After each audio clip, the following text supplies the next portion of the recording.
Sansa, we know a energy drink at Tabiame Botero, make a choice, Sawupa, what just from Kodia Ko Numaso, Uba Sebia, what Timbia do Ko Numaswa Senra, a Kobasano Pewa, sorry, Achas or Moe, ha, Emsa, Uchasa, Kakatesweni, Achas open what Tidia Ko Numaso, Wachi, Usamba so restore energy, Oba so revitalize Emma Botjume, Senabea, we see Casam and Soba Kokamarino, and so I have 5G energy drink, Commentarama, and I get the foreign news, Emma, for an pay and some our shows said to media your fans are built up better Champions League in the mono and no some who are cost your mission and I'm fame I'm in front to him say and I just and yeah fans say UEFA when I Europa I'm a conference league final no and no some ababaso Okaisa and Ra make catch finishing touches and you know and so our cost was a shaka project I in the latest and Edjama unim say no pay no yeah baby Roma studios now just a groundsman woman so yeah our president so you know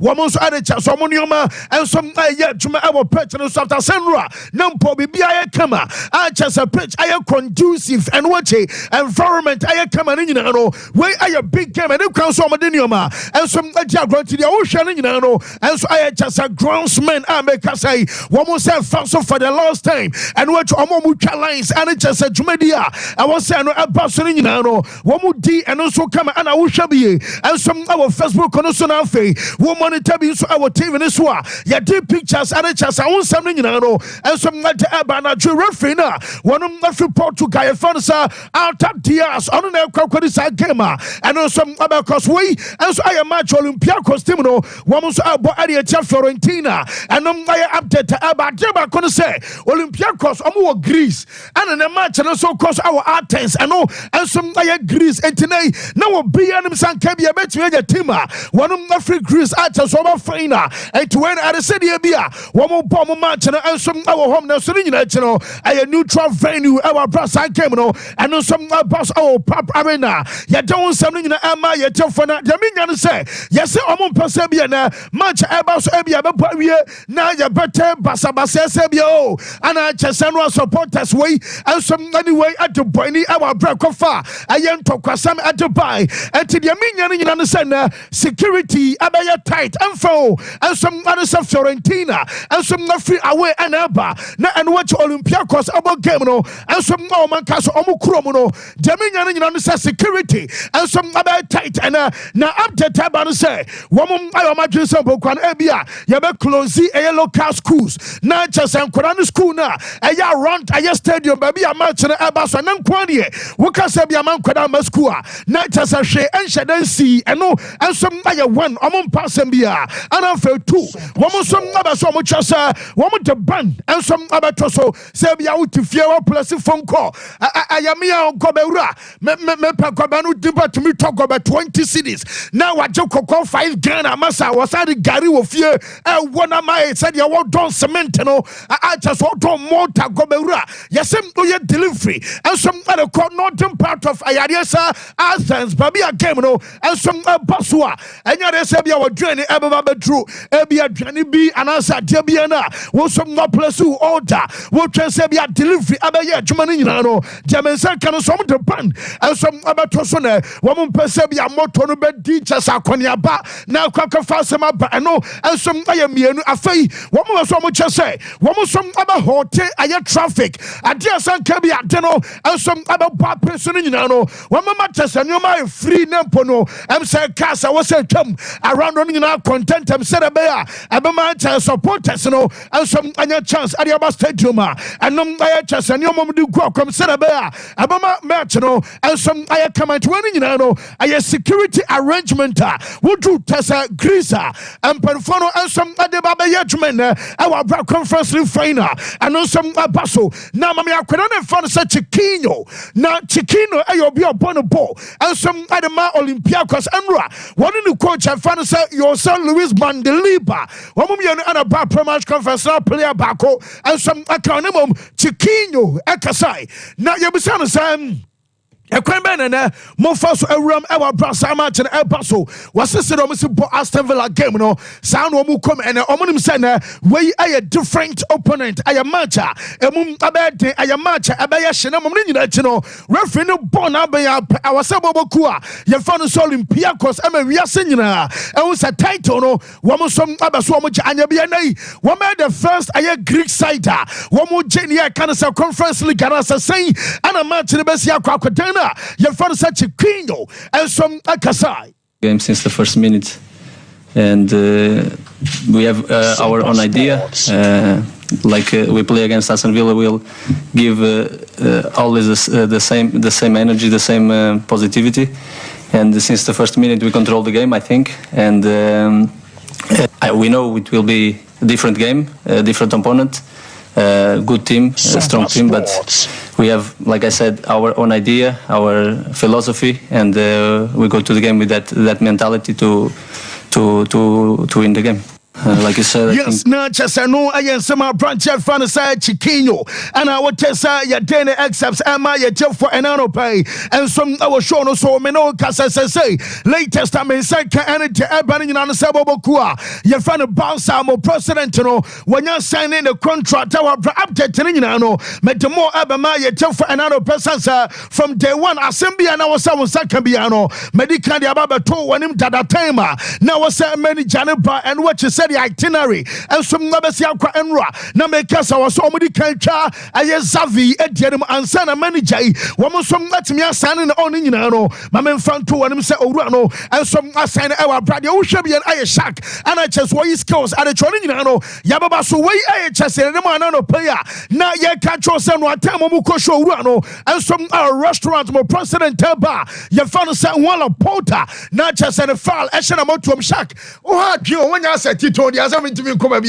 mo e tell them men come back no so quick in 10 year mama latest videos ni be sense way ayen run am mama no player me no ka say onim say time about some panfo no and some akohia enra na I was say bobo kweva so sponsor and some atoa so ama owura no and some asanity dia wo hwei we ayo owura fa so penny zahavi ono and what den say bankum asha no bottom a what born is suit our branches in inner and some aya white on here aha no ka English ali atra ayen central phone odi yentie aye penny zahavi kakrabi na yentie no brofo na all kan omubusa say na openi crossing and also everything is well bibia you okay na chasa hano mura no wo mo ko aye boss officers already no refer say wala porter and some adikamba answer e beti owura ye fan say penny zahavi shack dikama metam owura fan say la porter and driver baba true and no pay boss officers our bro run in here onom ana chasa what's your free come enra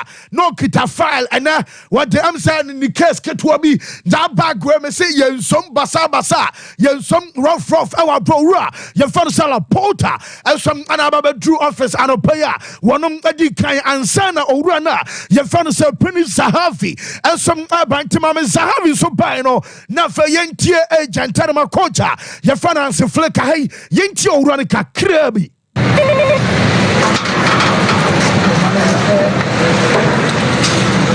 Sompa. Good luck, guys. Are you happy with playing Barca?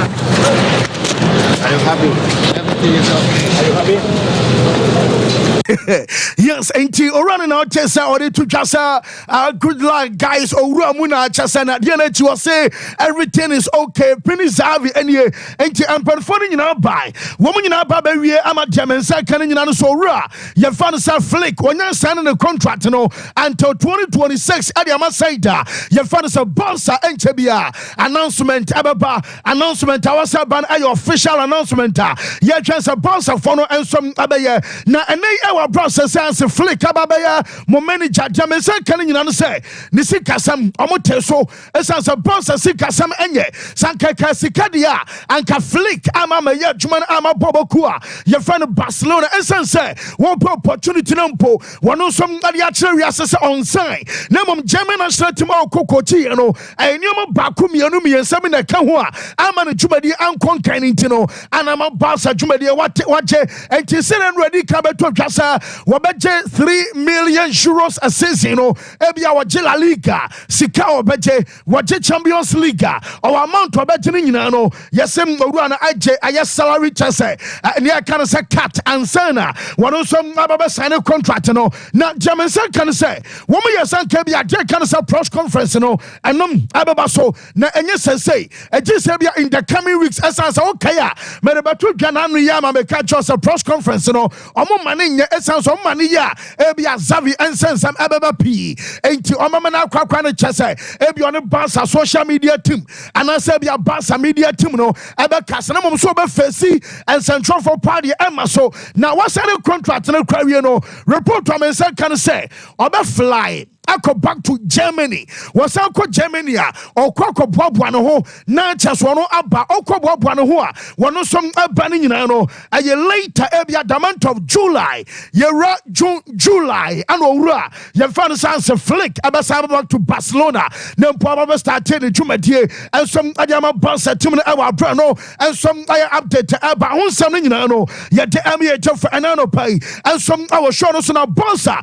My former coach and father Shafi. What do you na Xavi dia pass and yes revelation urban say Xavi efusa Barca phone kaye na amperfone dem omuti Barca anim no se ebekoya efiri omo a ankoye nso efiri omo no de ontimi mompaye bone entia Barca na momo no wotiri e baso obaya hwe de Ronald Koeman eye tim no wo ba na chesa tetia pansam wo ba yam ana obesteche bobokuo no kakra ama Barca fan to my body afra na and what you Barca and some afan to my perfect wi a afemusumu jane kwa mako yesi ade ba kokra na Xavi no etwa na wo na just a twane nsunum and say Liga obaje na last season emamo La Liga no na just anyamo de La Liga no je na just anyamo de kra na just money anso na so diri aba so oya dwumaden ana ma sane ma wanyina bai na mami bi enfan sam ayakami Barcelo mami enfan sam Barcelo ayensam 20 woman say ha Sankono wonim Xavi yire Sankono pana nkane kunu ani coach ya ankase de omo besie mia Barca fo kaka mo boss no mo bolo no masa wombe mia ma pesansa mo se dai Xavi ai ana omo pana chao ana sikawa sanka mu tware ma na sopa na waye Barca legend die mo amu die ma na ba me na ba ma wati koso obi anim jase ya tonso ani asore o die anya hwete so mai ana Xavi jemu kakra bi ana mutu ade akama ne backroom staff wose sankonom ana wai Xavi 1 euro 1 euro sanka bia 1 Ghana masa onfa nchamo da on nchamo taku enchamo sempua wo unisika anka wo pam wo bi chese Xavi na say ehomobro ne mu too much chese wo ban say sankonom ana aye Xavi ankobe mia Barca for pam matenka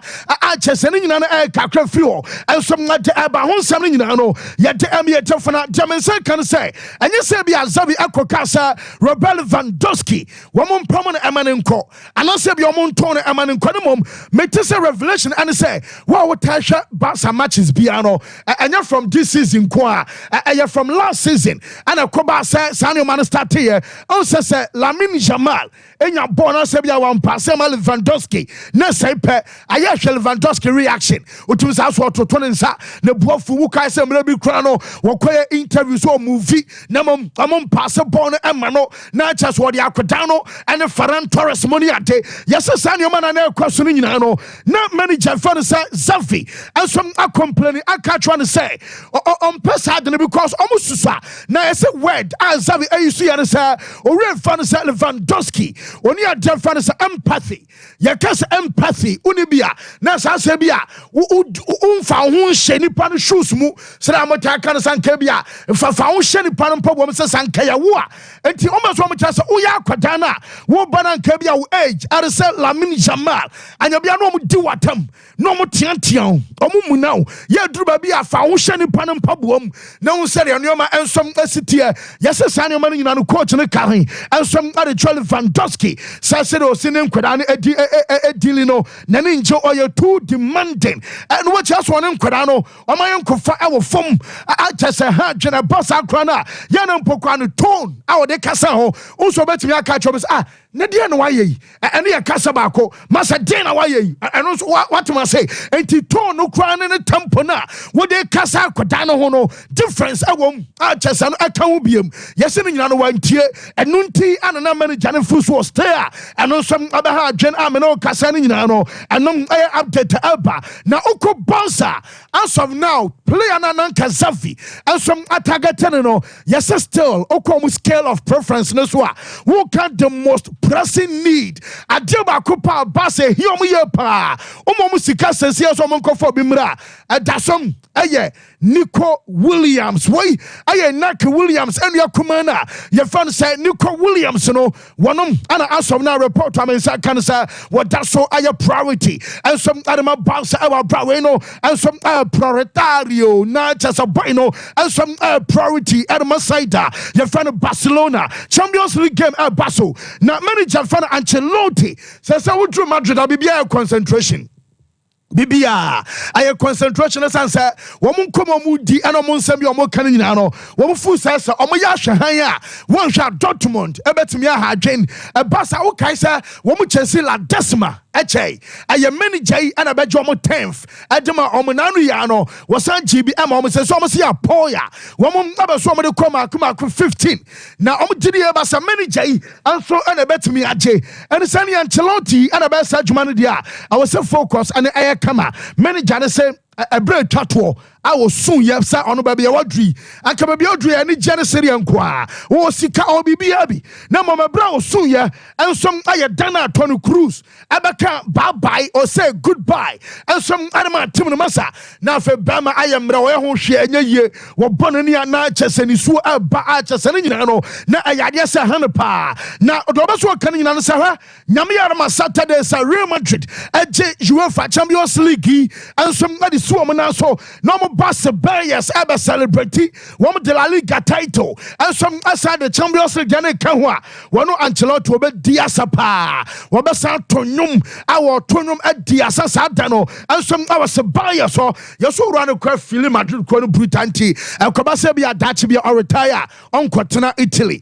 wobe stay aya Madrid omo kroma sanse ono some our properties any ade and some our kronum a wodidi e basa what the pa ye ka Champions League gasama mi owura ye fan sa Matt Hummels anopai medene form and some emanimum Matt Hummels and some ayobia experience or be because Mekasa 2014 World Cup final wakan ana German AJ and about the Champions League final so 2013 or now wakan World Cup final ni bi na AJ ban sana experience tuma and ye be say ya na wa experience send a message ban and adama Jadon Sancho nom and chasa Yusufa Mukokonom and you be a Karim Adeyemi esansa love for na wa Paul adru san kwadawe woman to sala volunteer football bay and I know no Matt Hummels and my son Quadano yinti player no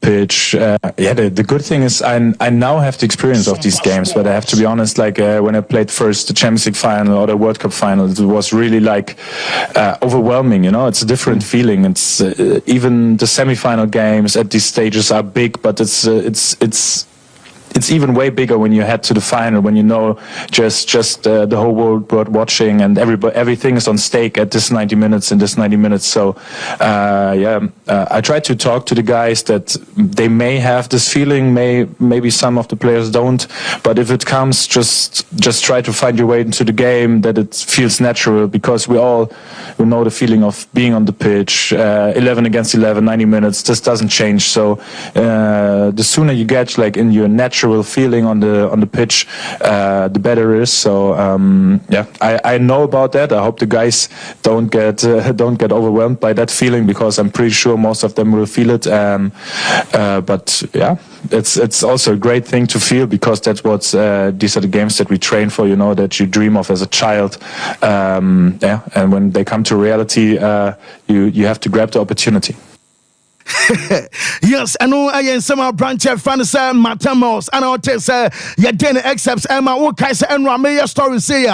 Mema Justin Bear stories back to me catch us and Ebeye Vincent Company Day and your transfer Vincent Company, and so Ebe touch it down our Germany or Kotu Germany, or Gram our Munich, or Anna Chesa Bamuchi Jumadino, what also Quaco signing a contract, and Yamatim Tomo Transfer, your fans Vincent Company arrangement. Telling you maybe also somebody go Kwamubiano, Wamusum Adia go Kwamutata, and so I update Tabanano person when your time, and some among the tip of family minimum, Shadrach Samame, Manchester United, or Francis Sir Jim Ratcliffe Way at the 5 commandment, our brothers, bueno, I am Ranum, we your coach, now Udasotua, Sebia Ten Hag, and Asampo, Yabijao Quay Amwakwa, now for floor Bawa, baby, a fashion trim. Now, you say, one to talk on Quadasa. For so, Anna Chelsea, who money, Monkoto already made Dabia Pamsin say, ya. Now, Jomo Canning said, Yadikai, rule number 1 way, I had Jim Ratcliffe, Amra Washer, and a Dasoro, walking can be, say, oh, you play a friend of Gray, man, you ever to our age limit. I had 25 years, I'm on Paco Crabia, and I'm in Mikoto, Jamie, John Kumi Jonku, Dabia Kotojo Bonkati, our problem, over Bakumi, Ukotoje, Miensa, and I Ukotoje, Masada. A free no gray, one more age limit, I 25. Number 2, no Galacticos. Oh boy, say 70 million pounds. Almost so shower. And come be a tuman kia toa. Ebia 15. Ebia 20 million pounds massa. And yeah, there's one best signing Galacticos BBM. And I route number 2. Rule number 3, and say one more style of play, and you coach, and I bet you say, I'm a dear, me possessive football, and I'm a boy attacking, and I'm a kitab boy, young Kuyanim, Yamre, Junior Bona Fakwa from away, WWW. Almost same, I am sporting director, technical, I had director, Francis, I had Jason Wilcox, and I bet you say, be a bon say, and I will see a bono, and to football, and 3 coaches, and I say, managers, and then some Ababadi, I am sporting directors, and a technical. I had directors and rule number 4. Many janum, I know I bet you player. Obaso Tesebi, I'm a Pemezaya, and I'm a Pemike, and I said I'm a Papa so Dabi. Yabusa say him for now like a here central defender. Mepe number 2. Mepe number 9, mepe the obobo 6, mepe the obobo 11. Omumom abetro say, wo pe ebia 6 a, ya wa sumesi obenten, ya wa katachi account, jimu bako, sana jano, and some abako, and a rule number 5, in your sono, one must send the ebia 3 signers per position, and the wo manager. Now some watcher, baby abasa was signing, and I said a free no pray, and you and some nabasiako. Now meno kasa, ya send you can say, and the manuya, what I said, Ten Hag, Pamono, and I said, Ten Hag, Ebestering Nano. I was a essence, findings, and Yama, Daso, a review, almost season on my ball. Now, yes, oh, Rabakuna, one of I Juma say, I have found a well cost Jason. Yes, what catcher, Ten Hag, not know why you soon could answer. Yes, in Manchester and Kodanum, Okomuboma, 7,197 minutes, and a Mayun Kodano, and some about this season. I'm out across Europe. Now, Oka come young Kada, one more edge and I below 21. One more some upper matches to Tua. Lenny Joro, our Lee, Wabo matches pa, Valencia Cotana, Yefan Christian Mosquera, and some other matches to do, and after Alejandro Ganacho, William Kadamians, our top 5 Europe League Nima, over 2,500 minutes at there. Yes, we're going to say. Ebasa woman kodane bre ani eseta agitum sampa wa overloading kodane bat or belemete or mu playing time say hey na under 21 obody here and also just a time limit ben biem just a senior man nyina no and some nyoma cost of man you a central defender man you a defensive midfielder one just a striker just no baby miensa Manchester Boboko no and some other so mu shemo kenama Arsenal one coach and fans Arteta and our Globe Soccer Awards now say our Sardinia and some our Italy ho now you be sa coach and say next season among for show no more dean and Arsenal ever so mo ye was do mo ma yankum die e win yenti Arteta to a new season and new challenges. So what next for Arsenal? Sports. Win, that's what we want. We built for a few years. Right now we have a team that is full of enthusiasm and so hungry to win trophies. We know the competition, but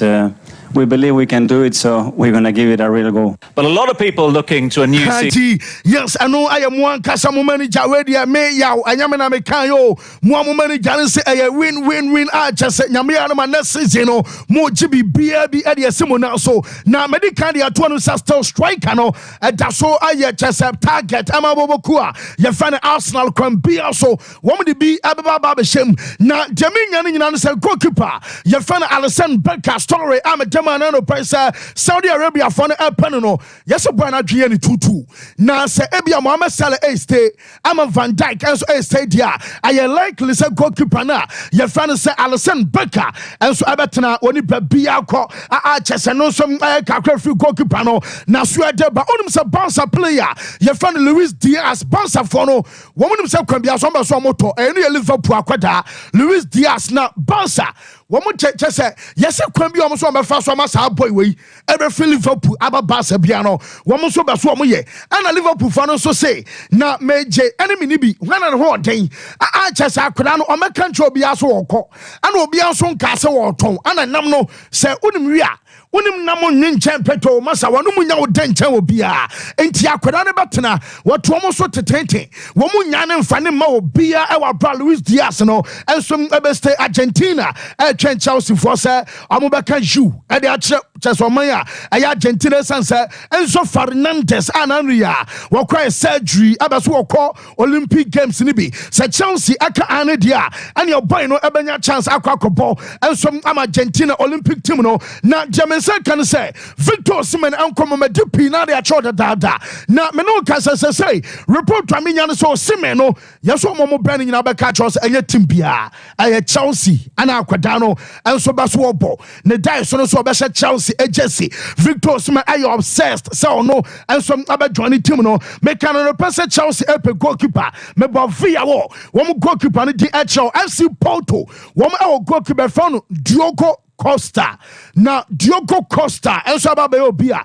Chelsea fano so eso mo pe yeso diska konkwa dia abobokua ye fan support for Japan ye wo mo so abaton akwadano enso adenama afema me Fabregas enso ye be ye komo after 21 years I'm about back enso our talent Serie A enra our Sardinia our Italy our Kobasa was night baso Fabregas eje microphone o kasa na me kwa ne chese wa mama 4 Ningina say was komo womu ko bankrupt makuma mienu na se muni kapre edam account we duru baby no mo Serie D ye ka Serie D a aye nan chese football ya nyomo kra muntum se bia mo bobo won chani fichire ball ana mo bone mom womu ba Serie C no akonya Dubai ene woma ba back I was Serie A after 21 years what you tell story no Fab ekasai. First of all, thanks for thinking of us. We are a very small club that has grown very, very fast.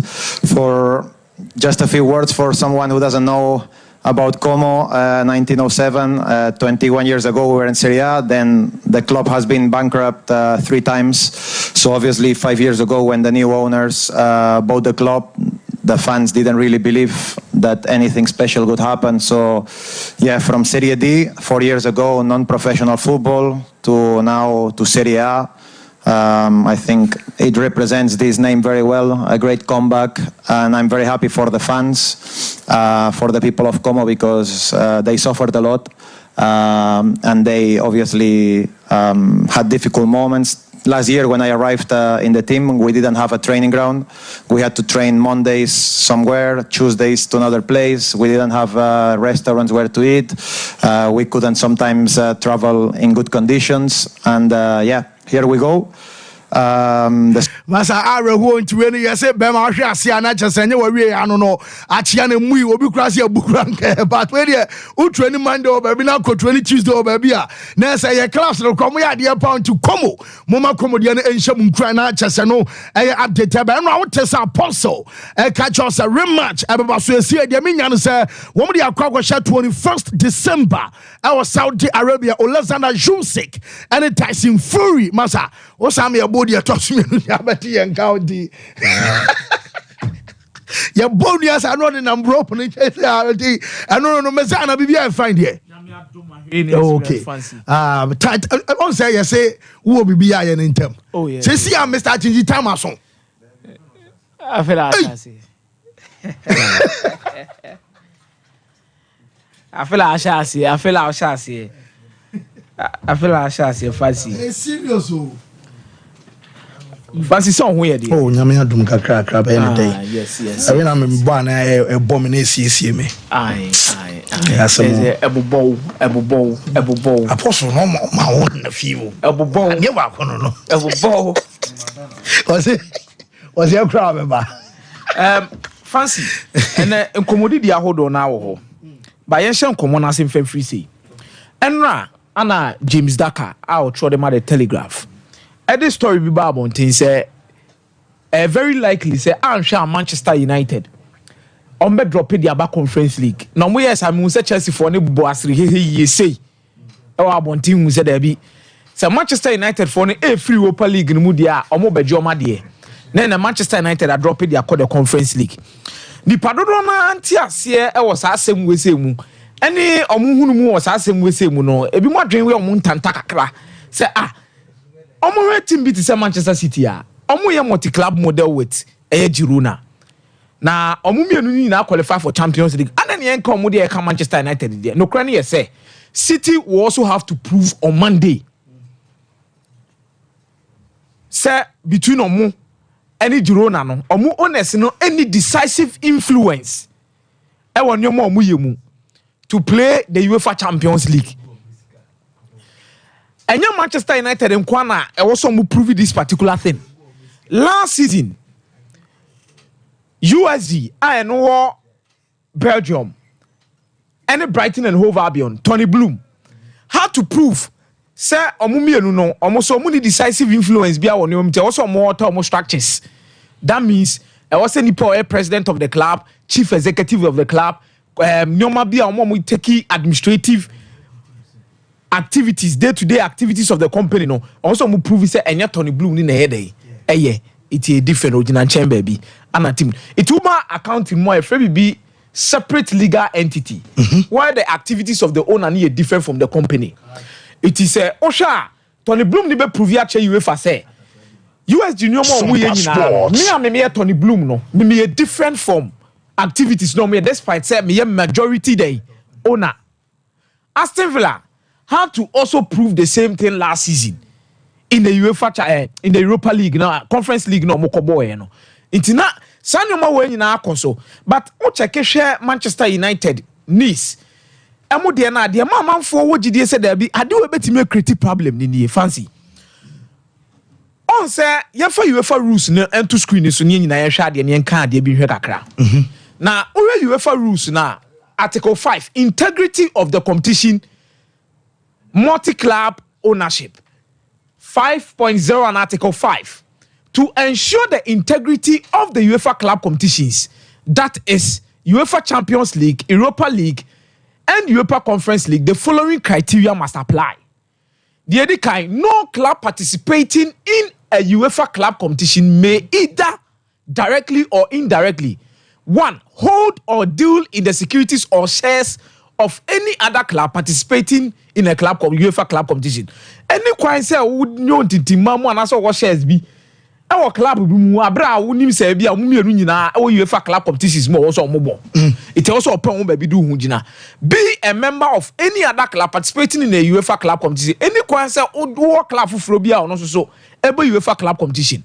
They also mean sir be involved in any capacity whatsoever in the management, administration or sporting performance. Adu yen taking note yen pa. Third one no. Or say be involved in any capacity whatsoever in the management. 1. 2. Administration. 3. Sporting performance of any other club participating in a UEFA club competition or have any power whatsoever in the management, administration or sporting performance of any other club participating in UEFA competition. It is any kind say administratively we are involved. And our capacity, and also position, we say, oh, yeah, baby, as a management, as administrator, and I say, even who sporting influence, say, hey, you take a decision, say, yes, a coach, you're a top player, who movie between two clubs, and you can say, must have two clubs need not participating. Now, the amount for GDS Manchester United bedrop, you know, over more 5.02 now. Or see if 2 or more clubs fail to meet the criteria aimed at ensuring the integrity of the competition, only one of them may be admitted to a UEFA club competition in accordance with the following criteria. And the A, the club which qualifies on sporting merit for the most prestigious UEFA club competition in descending order, which is Champions League, Europa League, and the Conference League.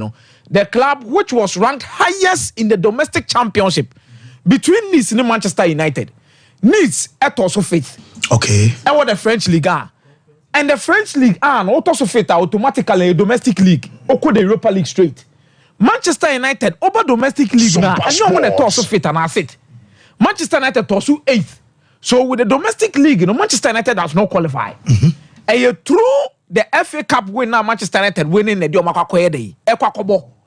It is a UEFA SAT criteria where it means to say Nice mom Ebeka Europa League no Manchester United I drop it due to that. But nanwada enche May 14th. Anna Sunal Gulati a letter the Coma clubs on this particular same team multi-club ownership. Na Papa Ikra no chokomo no say they need to prove by Monday. Say who only multi-clubs are only decisive influence over the 2 clubs no more represent to Europe. In this instance, Manchester United, Nice, and Manchester, they need to prove, and Radcliffe needs to prove, say, only decisive influence over 2 clubs. Now, decisive influence, and 4 factors, no name the clubs. No. Shadrach, who bet me that so amaya. The decisive influence, near her factors, say, decide this particular decisive influence. Right? You say, this includes if a party has the ability to appoint or removes the club's key executives or the first head coach. Radcliffe, Nice. Or no, and the general one appointing coach, meboa. Yes. Eba executives are here to so more Nice and wire. Radcliffe ba Manchester United, no one na appointing Omar Bereda. One go for JC Walkers the nearby. It's a honor no. Ya take it. Head coach at some year decided for really eba be PM Nice one na go for and the nearby. And they Eric Ten Hag decision so better na set on tonight one mun decided. Obeko next one. And or if they have the ability to influence key executive decisions such as player transfers, budget approval, key commercial contract, fancy mimi Judy pa. Your stories will chromo and your stories will hasia. Manchester United, one mun make sure say better players in the budget in Nani Adi. Yeah, we cost more. And your workers in your money, said Jim Radcliffe more. Who is more wine? And son, what have benefits from specific contractual or statutory privilege rights with respect to the club's governance. And then, Omone Joe Glaze and Etna board so. And I'm a boy. Yes. And they say Claude Blanc mo. And they decided them Manchester United. Said they've blessed for Munio. And you're one a through veto right or other privilege rights. Said Jim Radcliffe more voting right when it comes to Manchester United board level. Who couldn't say the same thing? Back in February. Ana moko fa Jean-Pierre Riviere and then ba some president Manis. And so on ma. Ana moko fa Bouquet, Fabrice Bouquet, then ba some chief executive. It will the structure they want to alter at Nice. And the level of influence now. Fancy the Maria, you can alter the structure. But the decisive influence within the club is determined by these factors amabodino. It is our president Jean-Pierre Riviere or Fabrice Bouquet. Na omo and the coach omo and the hair transfers omo the hair san your money now on side there aworo but se hwehwem na se Fabrice Bouquet mu nyina achi no Jean-Pierre Riviere mu nyina achi no wow se Jim Radcliffe no and also there we are involved in transfers because baby or Japan they won hono akoma so untimi nja the sole ebia decision making and matches or more they are sure more say be behind the scenes yes but on say or try them on the coin be to won say regularity letter no the coin no catch on say there needs to be a time frame where also ultimate ton shares be the third party. It is our third party who should be standing alone. It is our decisions they taking in and just say what a German president what as ana mechire boabiu. The third party should be the main force behind the decisions are president now wa fani obi be tiki but be a trouble no woni nyina no. Itina James that can believe say I say in your sankasa catch when they went to in your seniors told them said they are confident enough said they will find a way. Me UEFA, I'm not surprised. And Che Biana suffering cast how do we cry then cat? Yenny sad decisive to say man you because wabo. Fancy and I say be deep man you. I'm here too experienced to boardroom it I almost shall say in February. It's in February, I'm going to Jean Pierre Riviere Munina de buy. But the reason why we are giving this explanation is for people to understand. Say baby Manchester United the genetium and your Manchester City so won't be. They are looking for it. Now, fancy, you're moving away from there. Fabio Capello say, "Oh, who's a Thiago Motta ne Fonseca bebre o Milan Juventus." Me sometimes, I never heard the messenger. Now, you know the message they battle. Fabio Capello has won it all. He's an experienced manager. Anna on the Italian football is so well. Me ameti me case suju say. Next season, Thiago Motta on team compete Simone Inzaghi for the Serie A derby. Me fan say be in the first season of Juventus. Then share that particular kind of aspect. Simone there, what itimu? Simone at team. And Simone did not even prove himself on the first Milan. Season. Yeah. Simone proved himself at Lazio. San Obabe coach Inter Milan Ababe because at Lazio he was competing and winning the Coppa Italia. Or they will qualify for Champions League at some point in time. But I heard the Serie A table no company teams no more pre now. Antonio Conte sober. Napoli. With Napoli. It is only the experience for these teams. Gianpiero Gasperani will love to say Onosube cut off for him was about Champions League. It was Gianpiero Gasperani, or Antonio Conte, or Simone Inzaghi. These guys and a Babefe team no. Depending on what will happen with Roberto Di Zerbi. If he should also join Bologna, which means also be a competitive force. Roma, omo than 50, omo to akaka no matter akakra. Paulo Fonseca experience in the Serie A, the kind of players he could AC Milan. Now we Thiago Motta, I feel only Locatelli mobile be adwuma, won so mo kofa Calafiori di naba. Bremer, and then Alexandro so on to us be move from Juventus. You are going to lose some key experiences. Vlahovic, how do you meet the expectations of this club? It's a test of time. It's a test of time for Thiago Motta. Pa, ni make or break adwumani. And so na subeti me now Simone Inzaghi has utilized on only the no. Oko Inter Milan will break it again. Antonio Conte with the 3-back system no. I think he also be a full force in the Italian, and I don't think Antonio Conte will have to part ways with the likes of Vito. Or Pelukaku Krabekano. Typical 3-5 2 na. And a bass also Kvaratskhelia or Sambe so maintain Di Lorenzo fullback, wing back. And also Obiaso and Kvaratskhelia a bass Antonio Conte Kvaratskhelia the no crown. And now PSG 40-60 million euros score Di Laurentiis more da. Now what the acham cry 100 because boy no I'm called value to so semen 130 million euros. But how about the 60 now? But also the actual 100. Now can boy 130. Do you know why I have a problem with Di Laurentiis? Coach now it won't bring out the best in this guy. But sometimes you Conte so Hazard boy. And the Conte Hazard was what? An auxiliary number 10 and also was the wing back. This is a pure winger. Pure winger. Only inside forward.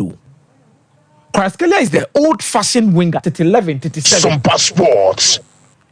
It will be used to the wing back now because over 3 back now. Antonio Conte, the one winning Antonio Conte Biano goes with the 3-5-2 flat. 2 strikers. It's in our pet Lukaku. I didn't call Simon 1 million about 2 strikers. Unless he adopts and go with the formation of 3-4-2-1. 3-4-2-1 of about 2 number 10s. Then maybe drop Romelu Lukaku, then have Kvaratskhelia. And yes, sir. Coach no more confident who play at there.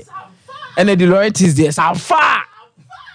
Na subeti ba hesipa. Wo mate meza me da se meza eno no me ba Michael Asare Boadu Mr. Boadu so ho na time about product pharmaceutical shops and herbal shops ni nyina mo benya bi na wato na wanya bi enso anome ye wadre friend of time herbal mixture e wo ho eye adwuma pa ho na mre e ba oni padua no mo wa test for malaria na aba se ye positive abomodi an se drona ye friend time herbal mixture no be no bi no na be bo malaria fever no e tu ase wo ban e below 12 years enye enyema no wo ba no wa fafro anasa afei ana wa wo from aba ne tuanufo ano so enyema wo edro ba ko edi mema ne manyina kagina mu aida sa wo to time HH ba mixture anasa wo to ne capsules emu ba ko bia beto bia no eye adwuma pre CSU eboawo ema system etimi afanction ye 0244 417 669 Fibo Ventures womo say toothbrushes omo de aba toothpaste omo de aba your peppermint aloe toothpaste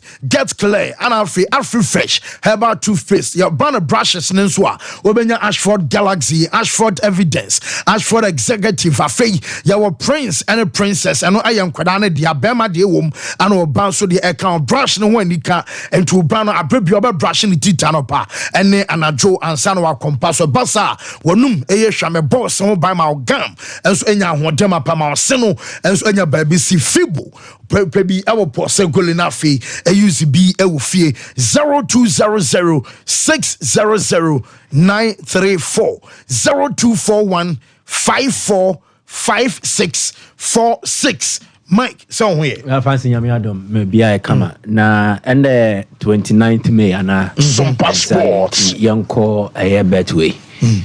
So in Pepra. Okay, yeah. Regional manager. Pepra. Good. And then a bed. One of the last man you may see, you know. Man you may see, man you happen. Yeah. Because also man you may see. Gender Pepra birthday. Pepra, you will show happy birthday. Exactly. Now only they see here. Anopano odinkan celebrate birthday no fie asana opie mekane sawati ase sharak fa ne status ne fie de ne ye what if ne status ne to so obehu de ekoe we the celebration after the celebration celebration ankasa sha ase ahomache nti anopano no sanso je we fe no money bouquet o sanso je kan nti dawn celebration early morning celebration we a brunch celebration e de ma pepra. Yeah, exactly. Sompa don't there no. And how much there no. Don't celebrate your bonfire, the same bonfire. Or say empire bonne. Was a bonfire off fro before. The wife kicking. The point is that on a birthday like this, we know we are legally qualified. Exactly. Say so have your wonderful pounding session with your wife in bed. Pounding session. That's it. Apostle can pounding session. On casa munko fufu our bedroom. If you're a bit too if you're one casa I was so kicking. Chano beso watch into a J match.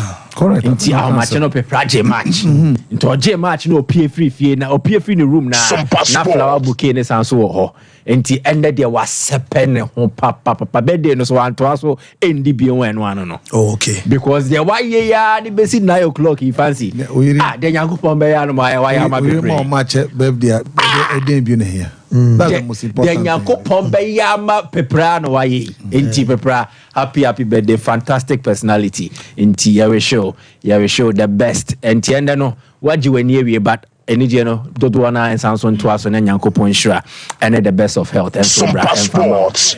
Mofa in yours for 5 commandments in Fantos near Shadi. I you fancy commandment number 1. Me de bia me kwa me de biba me. Age limit of 25 for new signers. No Galacticos. Style of play to be set by technical director Jason Wilcox. Manager to be asked what position he wants to sign, not what player. Ineos to send list of 3 signings per position for manager to choose from. Now, when mobile running the football operations of Manchester United. United, not as a club, is a commercial success. See the United see na yede ebia Barcelona na Real Madrid siwa. If I am not exaggerating, the commercial success of United in the last decade, even when they have not been so relevant in competing for top trophies, Ebro Madrid ne Barcelona there so. But see around football club na nkasa de omo meyomo. But commercially, the kind of sponsorships no way omo push, even in a period if you say United no above from Kakrano, they are easily rubbing shoulders with these clubs. Now, football, they have made so many mistakes. They have taken a lot of wrong turns. And they want to correct it. And in correcting it, these are some of the things now. The new football operations head or their banner, and they say they want to look at the future, not the now. United confused the future with the now when they decided, say, Louis Van Gaal the Mourinho ba. They disrupted that particular vision. When a revisitation of that vision, but this time around, signings are ekofabano. They will have to be players or more age in our form. Why? Because fancy, I'm telling you for a fact, the current era now, you need any exceptional star bia or football anymore. Yes, we dey koton or babese sanioma. Semeka said to dia, give me one top striker. How are you available? The age near 27, 28. Ellen Haaland is a top striker. He's not available. Yeah. But when Biona available, United for Fanaba, then all of a sudden he transforms their fortunes. Osimhen, very good, but an exceptional superstar. Yes. Enti yan says can top players be able no more and make creative problem in family. But and also interest players are better more under the age of 25 no more. The cursory here. And I said the cautionary tale here is that of Anthony Martial. Martial was bought as a teenager. Even Nicholas is a United more to bonuses in add-ons. Ballon d'Or bishim. Anameboa. And to Otom Kodane de Bar, it is not a guarantee of the future. It is only limiting the amount of investment that become into be this or be there. But when you buy a prospect, a talent who could potentially deliver for you on the pitch, and that's what me out on Niska. Second one is no Galacticos. The cautionary tale is Paul Pogba. May the United for now mistakes no my name in this site amount. Pork back near hashtag no come and trend. You perceive a building team nisi Pogba so Uncle It is because Pogba is by one man. The era of football now we are moving from superstars running teams to the collective running teams with tactics. And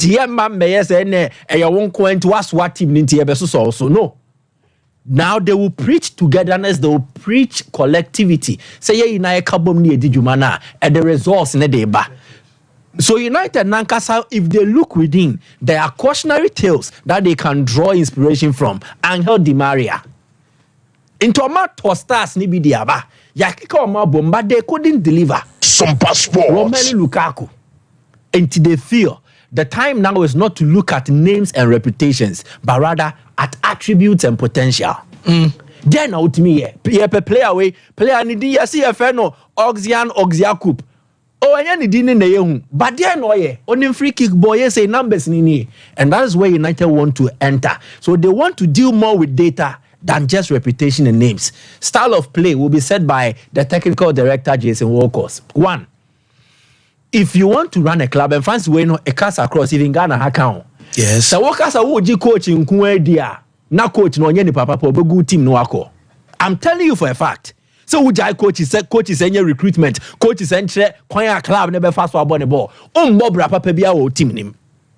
They also money won. Exactly. Even with Madrid. And then the Ancelotti, he's not trusted well enough. Say you be judge decisions be the amano.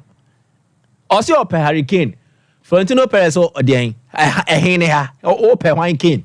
Yeah, the Hoselu about any more. Yeah, the Billy and Beckham.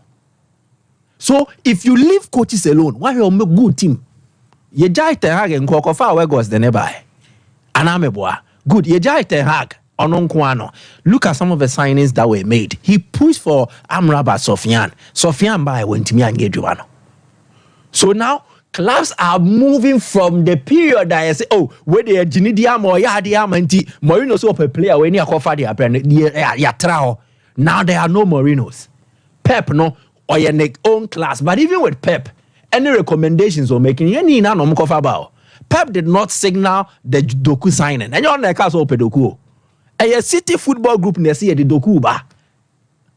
So, and yet signings are opening in Jack Grealish and yet Pep signing. But you have to look at how you can also adjust and adapt as a manager. And no mean United for person because he enjoyed the hag and non-confer players and then Ineos will send the list into manager and here maybe say a dean ben open our manager scouts papa say chief scout in our club now. Because the danger here is there are clubs who have managers or more agencies. Into agencies no or more manager no or more players in the same stable. Why you careful or make sure more players in the abasa. So to curb it, they will present the positions. Oh, you have a position where now you have the data scouting report in the aba. Top 3 players you move back. And the clients are over penny near Befadia, bro. So these are the things they want to move, and this is the direction most football clubs now are taking. And so United ne person also be a football club now. When you acquire obetimi afaso. Now, make the collective. Football need free individualism. It captures coaches, it captures players. Coaches na capture no. Ebi ni who with Vincent Company mo. Now you share reputation or your ding. If it was just about reputation, Hansi Flick should have gotten the Barcelona job easily. But it is also about what you can offer, what you can contribute. And you see player reputation. You place premium in front of so. Rashford reputation by no. Anthony reputation by no. So we can't trust them to build our clubs. Rather, we look at the collective good. And it's a Rashford nini wa. Cannot be bet me free mo aboba be ye jumano. Say and sign Amrabata. There is a Kobe menu to promote from within to come and do the job. Fancy me ye who quainty a far so sake Jabi. I don't think it was just that interview. That press conference of all kind. There seems to be an indirect conversation be a course concerning the future of Robert Lewandowski. Now Laporta Eba Barcelona no, he has decided to run the club and put it back to the top with top agent. It be a Jorge Mendes, it be a Pini Zahavi. Now Laporta no more a year and Yonkofa, the relationship that exists between them. So for a manager to stand against such managers, such agents, 1 year careful, our manager and your future will be sacrificed. Jabi the account. Players are not on Pelmo, João Cancelo. 2, João Felix. They operate under Jorge Mendes, the best friend of Laporta. Bako, a Pini Zahavi. Operate under Juan say Robert Lewandowski. These are players Jabi wanted out for next season. Now, when these players become aware, they will inform their agent. The agent will put pressure on Laporta because Lewandowski nenya Barca nkwa. Yeah. Felix ne Cancelo no, Barca were not their only options. Until we had to make compromises for you. Now your coach wants to dispense with our players. As a way of saying thank you, Yasake Jabi. Nese I say every more demo musika sama. Yani demo your clients are free. Now more no coach so Oje League now the wine yeah. So they will sacrifice the coach. In sacrificing the coach, fancy one of the Hansi Flick. Oh yeah, Juma and wine. Pini Zahavi. Exactly. If you don't understand how the football network operates, send your football network in the city here. You keep making mistakes, sir. You can't fight an establishment and expect that you will survive. Jabi chose to fight an establishment and he has not survived. But Flick bet my man known to me. He's their first German manager in 41 years. All the 2 German coaches are Barca final. They were at their peak. Udo Lattek was the last one. Omujana Kwan 83. Obaye no je cup winners cup pe. Omokofa Diego Maradona by no. It was his undoing. And the first one was Weisweiler. Hence Weisweiler. Weisweiler was a top German coach then with Borussia Mönchengladbach, with Borussia Dortmund. No G titles nanisa. Okohono say Opeso di ono ne star na flourish with Germany. Sompa Sports. It was Johan Cruyff. So what Hansi Flick needs to do is say, they couldn't survive player power. In a big club like Barcelona, player power will always reign supreme. Player power got Xabi out. If he doesn't manage that politics well, it they will eventually push him out, and he fit in the best other German managers.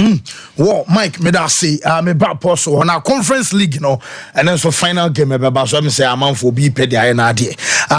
Jan's toothpaste, Jan's toothbrush, Joe Duke, na Joe Prince, Joe Princess, na Joe Duchess, and then Kwadane toothbrushes, you know, and no, that Yas a product, and I make out say Jan's total care, Jan's ball, Jan's whitening, and no other brush your teeth, and no pa any and you may a basana, I'm say, who couldn't permit unsro sansa, who kasa, wanum enyinka, wanum eyesham, wo fa kisses, wanum eyesham, and what you commodity I would decide what counts from some more group studies, a face or take care more, a commercial vehicle, nimpo, when we do come out of sword 1 or 2 million. I was so using Jean's toothpaste and a Jean's toothbrush, a ball was some buying, and my gum and yana horn dinner for Sarah, I was saying, and came a ye leftovers in ano, and for Sarah in one cantia shannon so we drew a doom piece at Kajet about Tonoma, over Pebi, and so out of a beer tone, and as a supermarket, I become Biane, provision shop of Biano come also pay Yas toothpaste, and as a Jean's toothbrush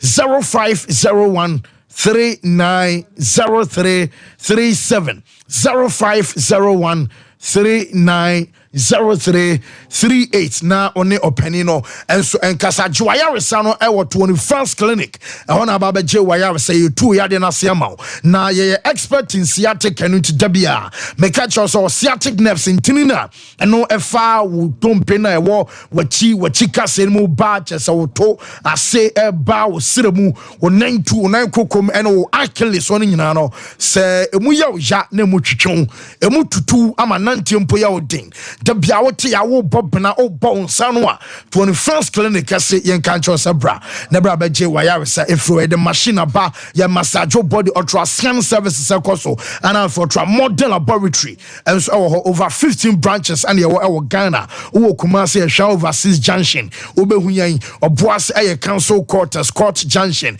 and cry aye drum market ye osunyane ya won kranza and attachiman 0540 311 311 0249 311 311 Apostle Mamimra way.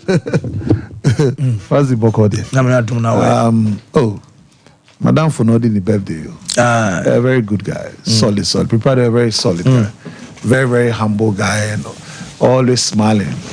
Very interesting person. Nice to be with. My brother, happy birthday. Nyamisho. But you cry, I'm born about someone because. Why say Berman or paper? Because normally, fancy, there's something special about midnight sex. Sompa sports. Very, very special. What's it? Midnight sex. Something so special about midnight sex, then a midnight kiss. Midnight sex and a midnight kiss. Oh, yes. A ma and opano, we are very excited, very strong, very athletic. Who could output level to be called times 4. It's something a lot of young men who are married. I'm not talking about illegal ones. Should practice. They're very, very sweet. Women love it a lot. So what that now you say you have sex, they just love that moment. So they say, so happy birthday, and I wish you all the best of the day. After picture be one with the knee. Nini ede. Shout out for picture let us say they be back on. You nini. Oh, Nini. Happy birthday is what sexy eyes. Sompa sports. Oh dear, Baba. Don't worry. Now, fancy. A love in France. Love started in France in 2003 between two great athletes. A competitive love, anyway. I mean, done before, but very competitive in the tracks, and the romance will end at Paris. Very wonderful story. So between Eliud Kipchoge and then Eliud Kipchoge and the only man to run marathon under 2 hours. You see that? No, he's the only man. 1 minute 59.4.2 seconds. Serious? Yeah.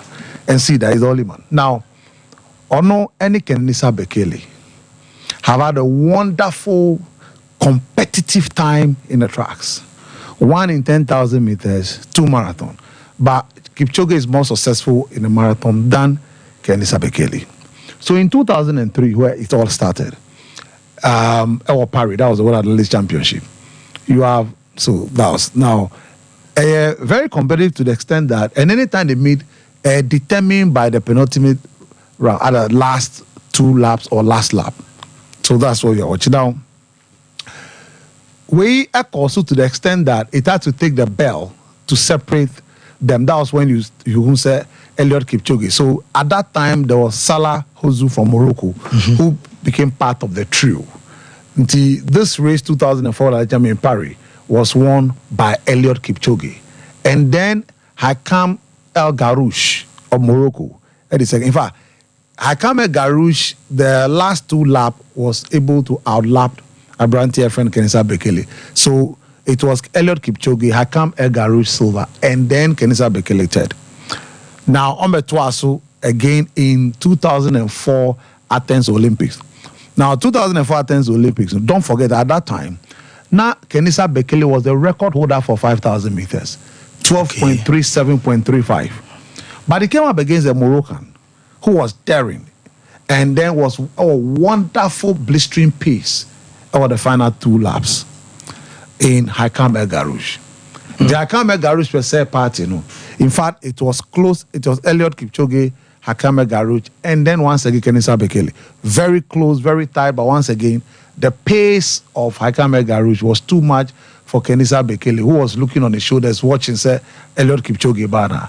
So once again, this Olympic medal was won by Hakam El Garouche, and then Kenenisa Bekele was second, Eliud Kipchoge was third.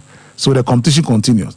But the 10,000 meters was won by Kenenisa Bekele, Celicia Sihine was second, and then Abrantia Geboas Hagos was third. Now, in 205 World Championship, I also Finland, no. He didn't come on injury. But Kenenisa Bekele won, Celicia was second. 207 Japan to Kenenisa, then 208, and then Eliud Kipchoge came back again.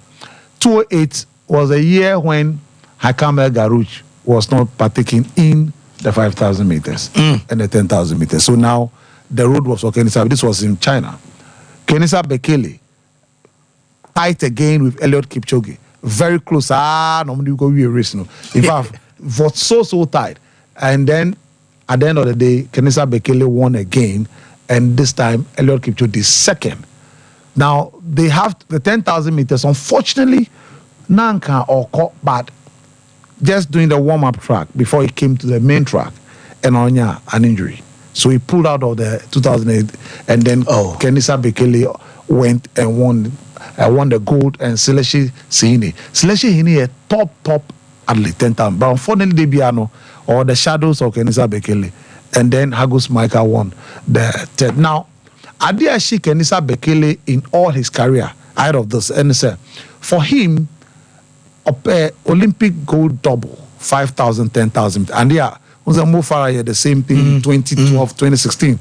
A big achievement for middle and long distance runners, that double gold thing. But Hakam El Garouche no. So it was very difficult for him, and it was painful. One silver instead of gold. That was a wonderful rivalry that the two of them had. But before then, before Omu, there was a bigger rivalry between Gebre Selassie and the Portegat. Now, Sompa Sports. That's a Tegat Gebre Selassie. Yeah. Now, this is the fiercest ever in the history of long distance. Now, Portegat a top long distance runner. But I said Jenu Shibiano, he unfortunately in 1995 in Gothenburg, Sweden, and Omrafri between him and then Salah Hozu and Gebre Selassie. Now, Gebre Selassie, between him and Salah Hozu, they were friends, but only friend to Portega. They were training partners anyway.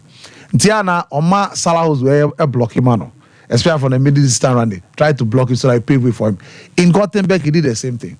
After the race, Gebre Selassie gave it time, and Portega slapped Salah Hozu. Wow. Yes, for athletics that happened. Kenyans and Ethiopians do that a lot. Now, in this race, Gebre Selassie proved that he is the master. He won the Portega. Now, Portega didn't Gebre Selassie, Portega didn't win gold medal in long distance. He won here. Now, in 1997, he won again in Athens. So the first second. In 1999, Sevilla, Gabriel Selassie Portegat. Now, there was a young guy, Sefa Mezegele, who announced that Oro Muntem. Now, in the year 2000, that was the most closest 10,000 meters was the year 2000. So, that's a which. Now, prior to this, Gabriel Selassie are breaking 11 world records. 11 world records. We're breaking 11 world records in 3,000 meters to 10,000 meters. We're breaking 11 records. Now, beyond that, now Gabriel Selassie had Achilles tendon injury. So for the whole year or year training, he was not fully fit. Yes. Now, Abrantier IFNO, Portegado, or Sompa running half marathon and marathon. Of the 10,000 meters, no baby. So that will be last 10,000 meters. But he's never beaten him before. Until this race, I saw winning at all cost. Now, look at the photo finish. Now here, Nizigama, the Burundian athlete, Aloy Muzigama, and the Estati race, no, he was the one leading. Then came to Charles Avirit, another Kenyan. Until a court naba Avirit about John Kerry, another Kenyan, na ko Abba, Portugal Bakakra, Nzigana Bakakra. Then Gabriel Selassie, as masterful as he is, was always on the shoulders. Always on the shoulders of two athletes. One, John Kerry, and a second, Nzigama. So now Portugal was leading. So you could see here, that's Portugal, or red, he was the one leading. Now check the final moment. Gabriel Selassie the winner. This race was closed for 250 minutes. But before then, the two of them has broken the Olympic record at that time, which was set by Yusuf Boyatet. Almost 27.2146. That was a record. But the two of them broke it. Onoha Gabriel Selassie ran 27.07.34. And then Portugal ran 27.08.17. Wonderful times. But you see, I'm sure athletics, when I am watching long distance and I cover long distance, I always remember this race. It's the best and the finest ever finish in 10,000 meters. We'll never have it again. And unfortunately, these great legends have gone. But and then this year, Eliud Kipchoge and Kenisa Bekele will be finally. The two of them also, after this race, they want to bring everything together. But for Eliud Kipchoge, he's chasing history. And see that say Obianya 3 gold medal in marathon Olympics. Never. So he, what Abebe Bikila in Rome 1960 and in Japan 64. Then you have also Waldemar Sepiski doing same in 76 Montreal and 19 Moscow. Now Eliud Kipchoge in Abeye 2012 London 2016 Rio. Now what he want to do is that he want to win this one. Now, Wabe, the first ever athlete in marathon history to win 3 Olympic ones. Now, Omunya consecutive. Consecutive one. Now, Miko boxing kakra. Shadak Mami Bobarum. Time in Timan Bobarum. Now, don't be surprised. This is historic and see that Enya de Papa. Now, so where Josh Taylor, any Jack Catterall Part 2. The first one, Glasgow, on undisputed super lightweight 4 belt. And Josh Taylor, a win here, and almost a robbery. They said the judges robbed them. Mm-hmm. Now, the second bout, Teki Pilisi or Litz. This was the second bout. Now, the first bout, there is also Robbie say he was knocked in round 8 and he was outpunched. We share all the compu box that he was outpunched by Katram Dimano. 114, 114, 111, 113, 112, 113, 112. Now, in this particular bout, Katra win here. Now, Katra win here, and so Usha, the margin of victory, gaps was wide. So, Judge Karen Mashan, any Judge McBate, 117, 111, that's terrible. And then Judge Lee Every, 113, 116, 113. Now, Yenti Bobaron, then I'll explain to you why he was doing that.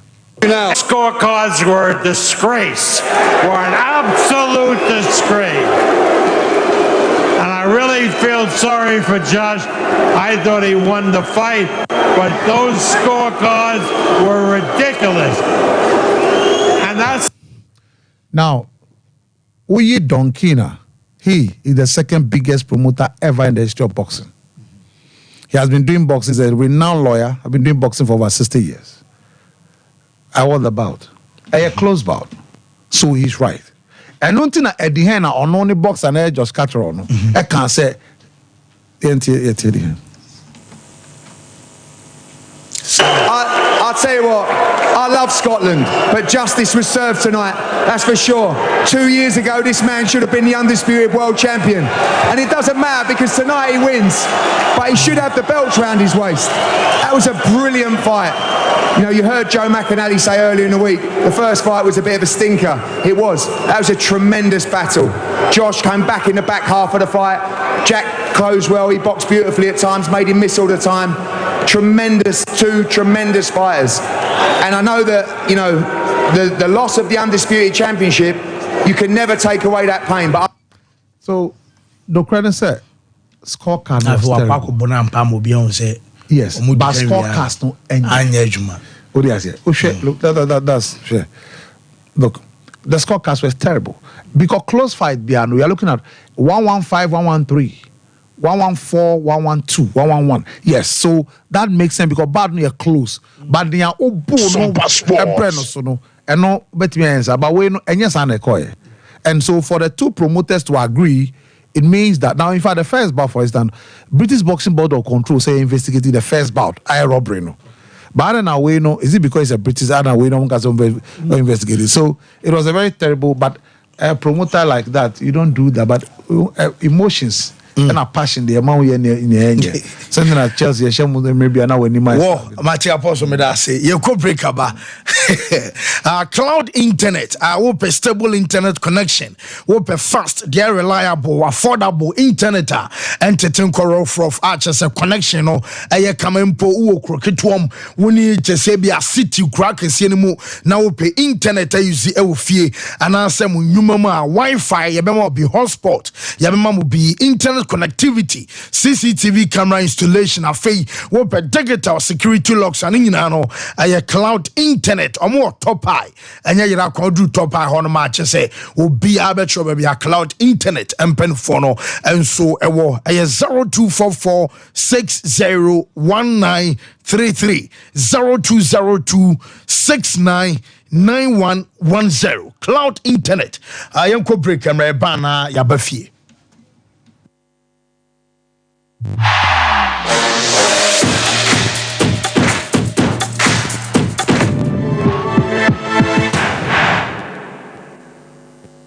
One I'm a taste of Bano say or Canada. Oh, woko, Okosuku. Na, yesi a Japia Banon so or Cotton so no dear or Payajuma. May say, a man for Quelcono and Yagro.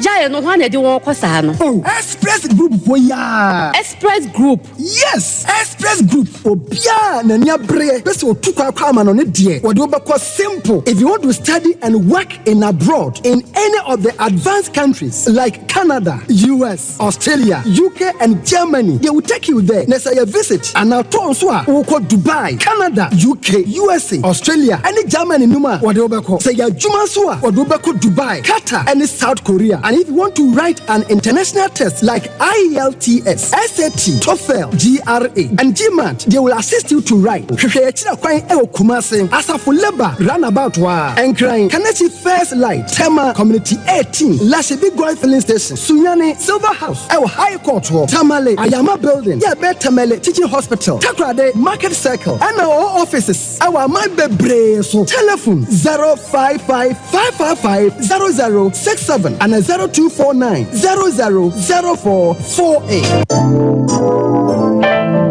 Mamisha, time HH about Mr. Binaunumi, and your what dropa, a ya draw.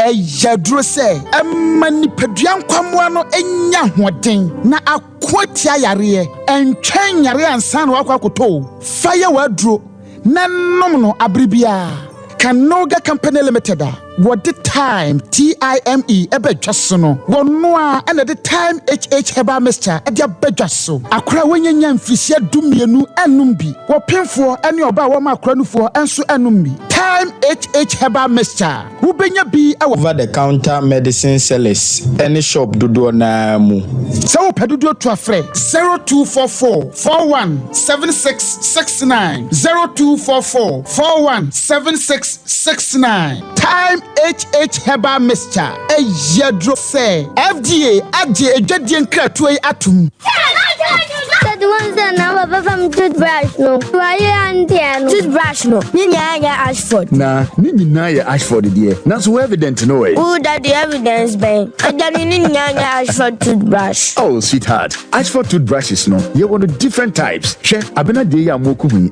Ashford Princess and now bra ko judie no so Ashford Galaxy wo die na ira no so Ashford Evident media so Ashford Executive and now media no so Ashford Friendly that Ashford toothbrush my dear, Ashford toothbrushes are who do dear. Papa, moto. Ne to me bro do me ye dani bia akwashishaho. Ashford Prince, Ashford Princess, Ashford Friendly, Ashford Evident, Ashford Executive, ne Ashford Galaxy toothbrushes. Fibo Ventures na kofabe daso. It's to phone friend 0241 545 646 and 0200 600 934. Ashford toothbrushes. They will soon need. If I shop, I'm sure you'll buy you. Right, and not to him. Not tell me about Michelle and see about Queen. Why me say? Bra, said your time about Misha. It's your Jimmy fearful, and not your back ever so. Really, I know this offending now. Bra, some make us me the time about Misha one dance ya. We are singing now about Timeka. It is some malaria. Where do any time about Misha? I never go, dear, no matter what to me any deal. What do any time about Misha? A drink and your mark or bar waffle through. Dear, one mark for down for any aquada when you fear do me and son of the time about Mr. Draven. She's a walk hospital and answer lab. I'm what who said, oh, a GD malaria be answer. I also time me a TIME. Time about Misha. I feel malaria fever the other is Ziba, a woman. Ever slap. Ubenya be at all, over the counter medicine sellers. Any herbal shop to draw namu. FDA Aji a judging cratoi at all.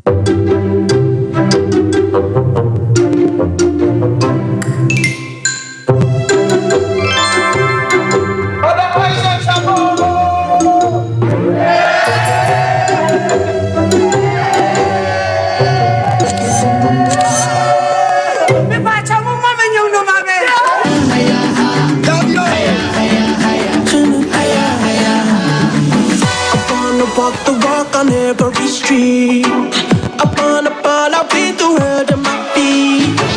Hit every discotheque and ask it for me, yeah. I wanna party 8 days a week. I promise you now. Everything gonna work out. Every tomorrow, no matter what go down. I promise you now. Gonna be sticking around. Every tomorrow, no matter what go down. Said you never mind.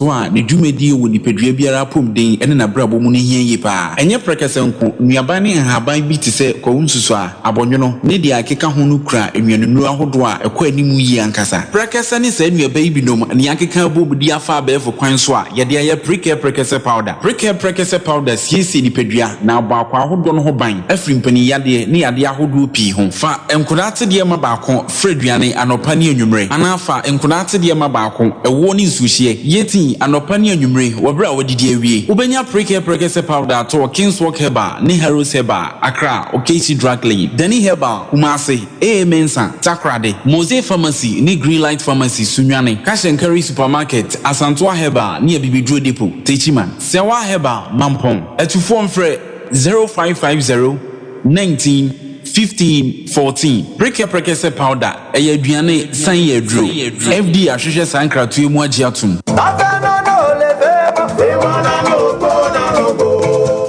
Original Games 2024 Wole Monko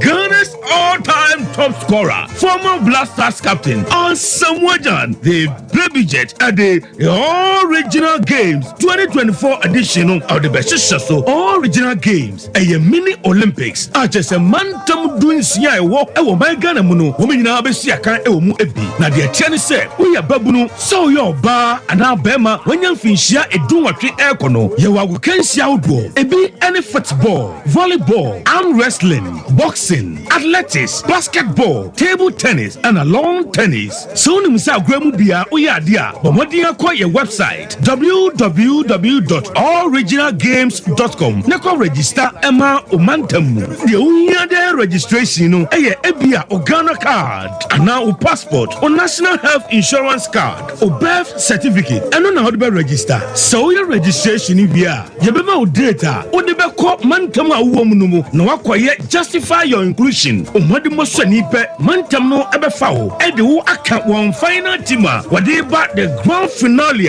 Ebeba so 4th November. Ewo enkrano eho. Eho ana trophies, medals, and ya chedia hodua edasono. Mantam nina ebeshia. No mudi afeso. Embenufosia magania magashia. Eni huwa magahoho. Sa upenche mubi afe. 0267 Sompa 084048. Jumedie. So peso swasene. And now sponsor. Call your website. www.allregionalgames.com. All Regional Games 2024. And Wallemongo.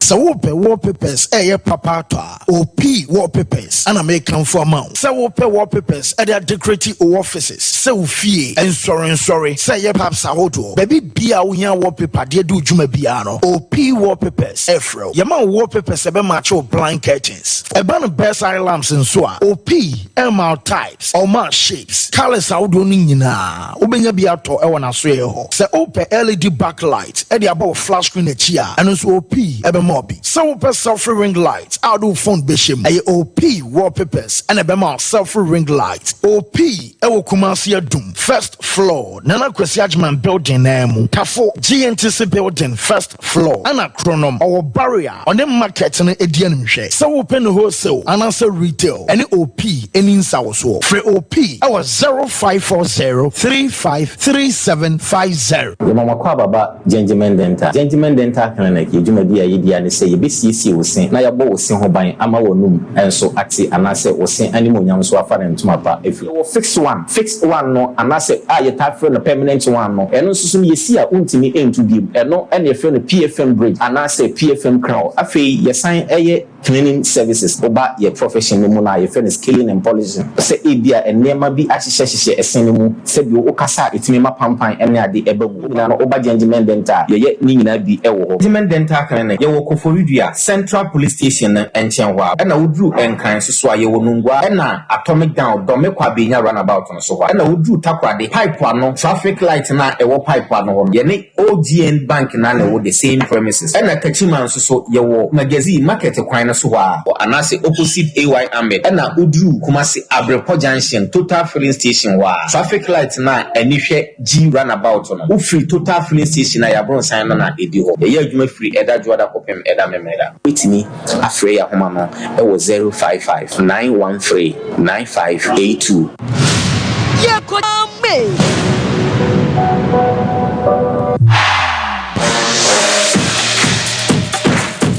Won't Yemre na Yemetua so ewo fie Abu Ede a local stories on air basis Yanemum Kulun Ghana Limited and so at the China phone row and Abamakacho said Chinese apps on a B in the China for Wamuso Hahama said Ghana for more Hahama more training in the two galamsi no auntie say Rihanna bottoms and Perrier show Pamwa Pampa Munina Rihanna show and Yasam to a China phone banano and then Hahamana fin Rihanna Hini almost the Yendupa at the bed so a dread friend say Mr. Q and no Emma Bema chess why I'm premature ejaculation low sperm count to system Ayo Yanin and a Jai Emma Kotogene Moy remembering Nano and also Enyana Hortin Kama Sawoya Bema now what Johnson Basa Johnson so what yao or Bema let me show Procope now be so both prostate enlargement and also prostate no over so bobo by cerebral enlargement MMOA what drone a huge capsules and so Anna Ebebwa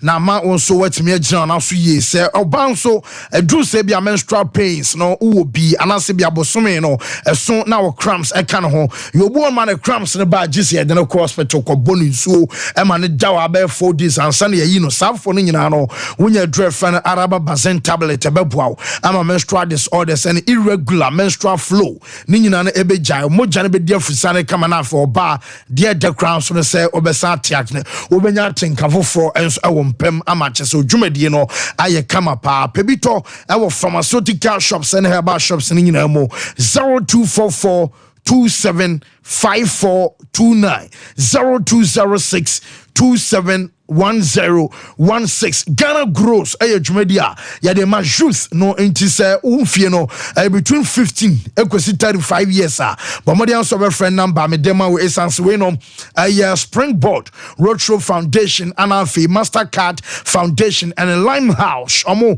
ana kabom ni nyina no se ya ma wa kwanya ama wanya adwuma ye adwuma ewo krom unim nipa obeso wonsa acherewa ene ya anti agriculture technical agribusiness and vocational skills no bamodi answer do be she Ghana grows omo adwumadie no enso emuye be sama career guidance yama counseling yama essential aya skills training ama adwuma no why ye na for sikasem enso akokama number no aya 0308 255775 Boris B shaken akukana winner de achese wo de be yes too wo de yen kwan se bia wo peso ye kalomo anasempo wo ball se bia akukon kwan bi de ahye fridge mu o mama kwa konwa ma jeni na jem afei wo de akika dro kakra masa wo wa de party Boris B akukana no eno bi ena wo so to halal eno nti se bia wo ye aduane ton se restaurant for ena just a joint am ye chop bar no fast food for no Monto Boris B chicken no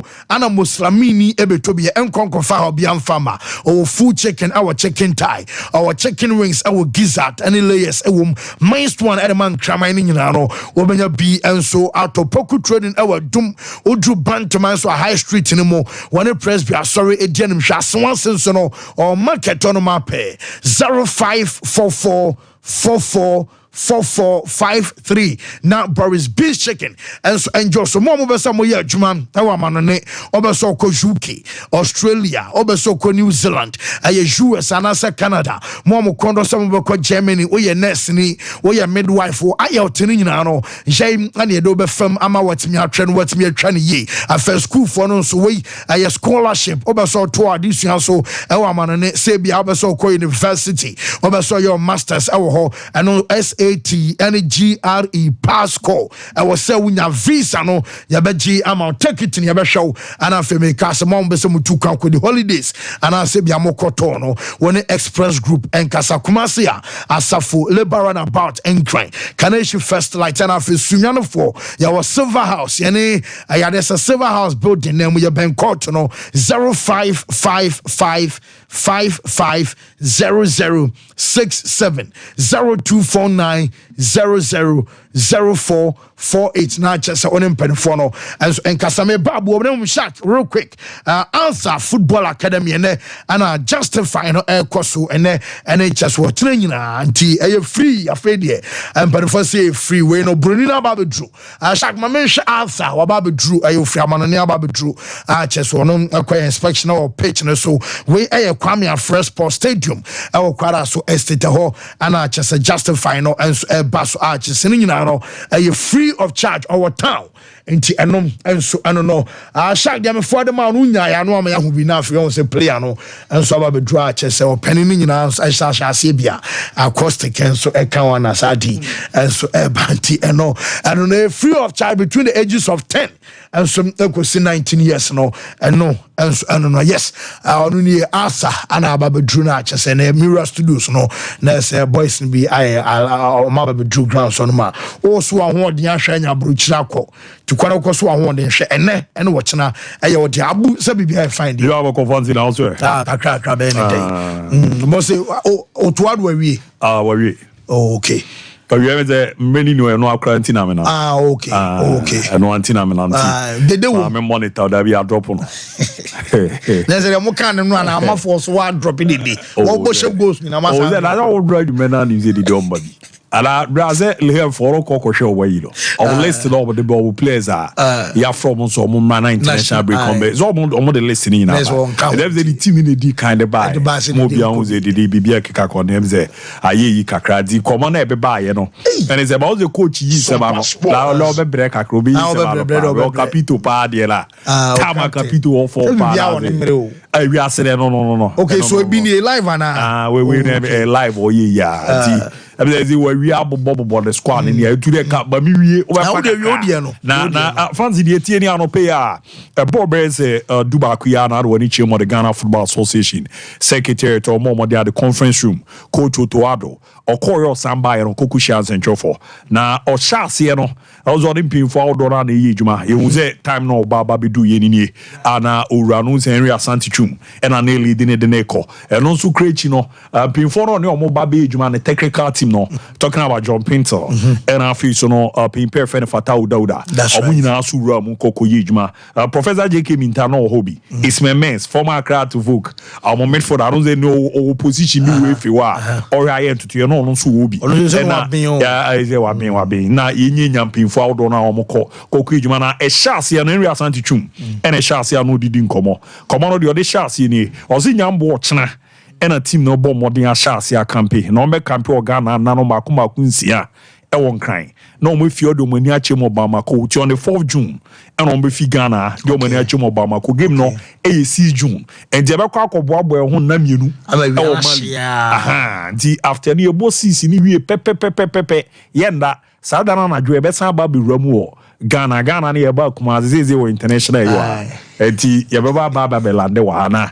Yaba hanon so no ye gine na so prepare till set tent no yaba Central African Republic Kumasi Barbara Sports Stadium after no confirm me players bi mu e pranti na ya nton san from omuni omu teams na kasa ye from so omu mambe rama edi ko ma pom de ni wie pe e Jordan e kofiche pranti no wantimi amambe ramu Baba Idrusu ono zu pranti wamba Inyaki Williams Majida Shimeru Joseph Pinto Nathaniel Ajay the last collab na you know Alenzo Ziake de Malorien of France no or no Kahubi Prenti or no intimi amba Denis Odoy ono zu Prenti no intimi amba na Daniel Amati di omu ne players iri okasi studio se Prenti ni Anton San from ndize udi amba ha na modern mono na bia niam bi na anko yi nam so na me amfro di after no e obi sa ko zo ko ba e sere niam na ko didi nko wo yoro bi say e dia Ghana fo nyina etwen na hwe players o de on beko akwaku jama bo ejuma na the only interesting part is inya local player ba ko e goalkeeper na after no so no na player ba ko Ghana fo hwe ni mu pass e wo so ba na at the moment wasen aba be ramu e na Ibrahim Sulemana okọ kagia ya adwuma o ye na no eden we nya no call up oba na aba be ramu na one player bi wo championship in England or nzu ugbo ejuma pa ye ba be kwa afcon no ka provisional squad ni di no ye friend ni Braden Asante ono nso ni wanya akwanya ba be ram ti squad no o join ana utie na wo he Sompa TV ase ne tie your Lawrence Atizigi goalkeepers no and Joseph Olacott and your Frederick Kasai ono na the only local player ni di no etimi ram defenders no your Gideon Mensah Ebenezer Anan Mohamed Salisu and afeso ye wo Jerome Opoku Abdul Mumen, Alexander Kwabrabe Dujiku, Ali Dusedu, Tarik Lamti, midfielders no, your Mohamed Kudus, and a so to say Ernest Nyama, Salis Abdul Samed, Ibrahim Sulemana, Thomas Partey, Edmond Ado, Elisha Owusu, and Odwanichema attackers no. Now midfielders no ba council Francis Abu.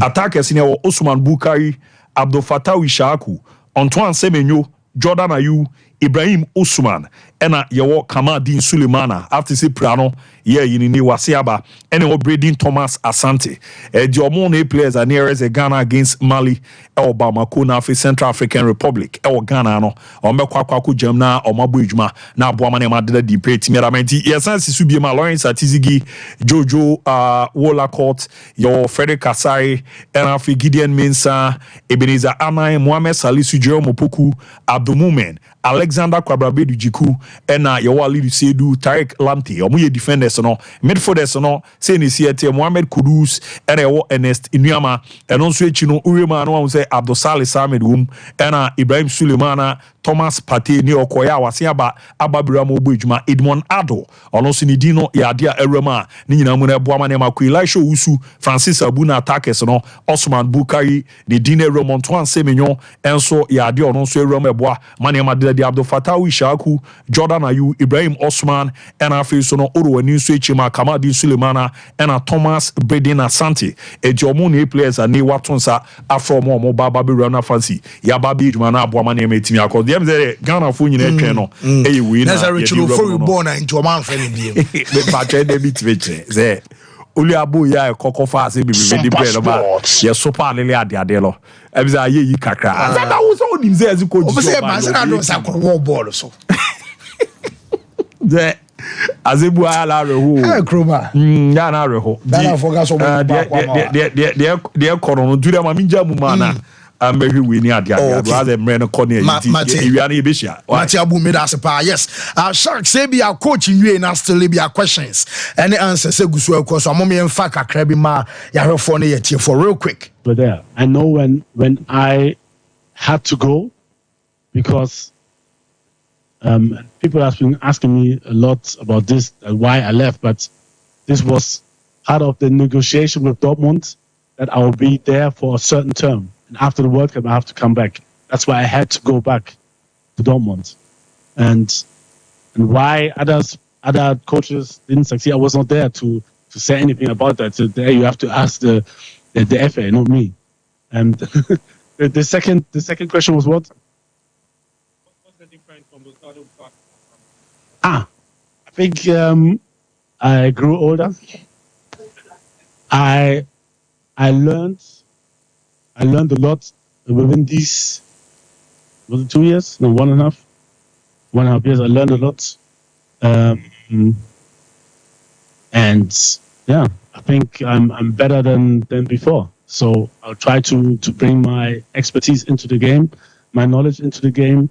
And like I said, I try to bring the knowledge of my technical team as well into the decisions. And hopefully we make the right decision to win the next game. This is what I'm thinking at the moment, and yeah, that's it. All right, Coach. Good morning. I'm Samuel. Just 2 quick questions because Andre is now out. We don't want to leave here with speculations. So my first question has to be with who's going to be the captain now. That's my first question. My second, please, that's my personal question. I don't want any speculation. My second question has to be with after the game against Uruguay during the World Cup. After the game against After the game against Uruguay, at your presser, you made mention that you hope that the next coach who is coming to take over will have that free will to work. Okay, fine. I just want to know now. When Henry introduced you, when you were talking, you made mention that it was a very difficult decision for you. Now you are back. If we had to go back to the statement that you made, how are you going to work now? Okay, to be honest, maybe say on the microphone. Right. The first question again, because it's too much for me. Okay, so the first question has to be with now Andre is out, who's going to be Thomas there? Partey. Okay, second question. Okay, right. Now the second question has to be with after the game against Uruguay, the presser. Yeah. Okay. And actually, I never said this. You have to go back, make your research, and listen closely to what I said. No. And for me, I can just say, this comes to me. Me, I have a free mind. I'm totally free. I was happy the way the FA, because I heard a lot of stories because before I came, let me do my thing.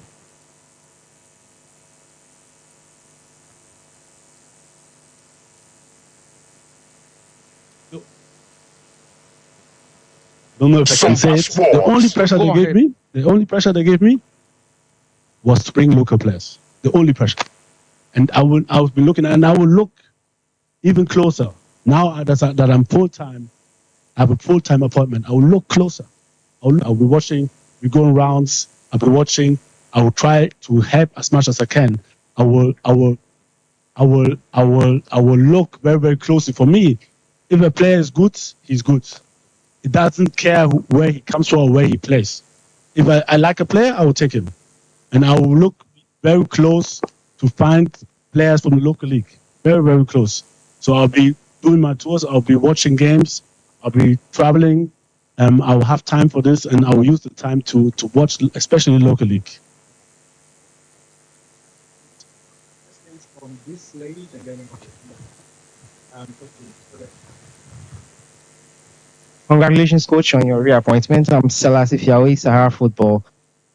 You are back for the second stint. What would you consider personally to be success after your tenure ends? And the second question is to Henry. The training, which ones are media allowed to cover? Thank you.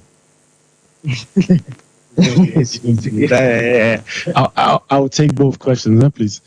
So the first one, like to look in 10 years, you said? Yeah. What would you consider a success after your tenure ends? Like I said, good football, but at the end, good football will end in good results. And if anybody at the end of the day will say the way we played was bad, then I take it as my loss.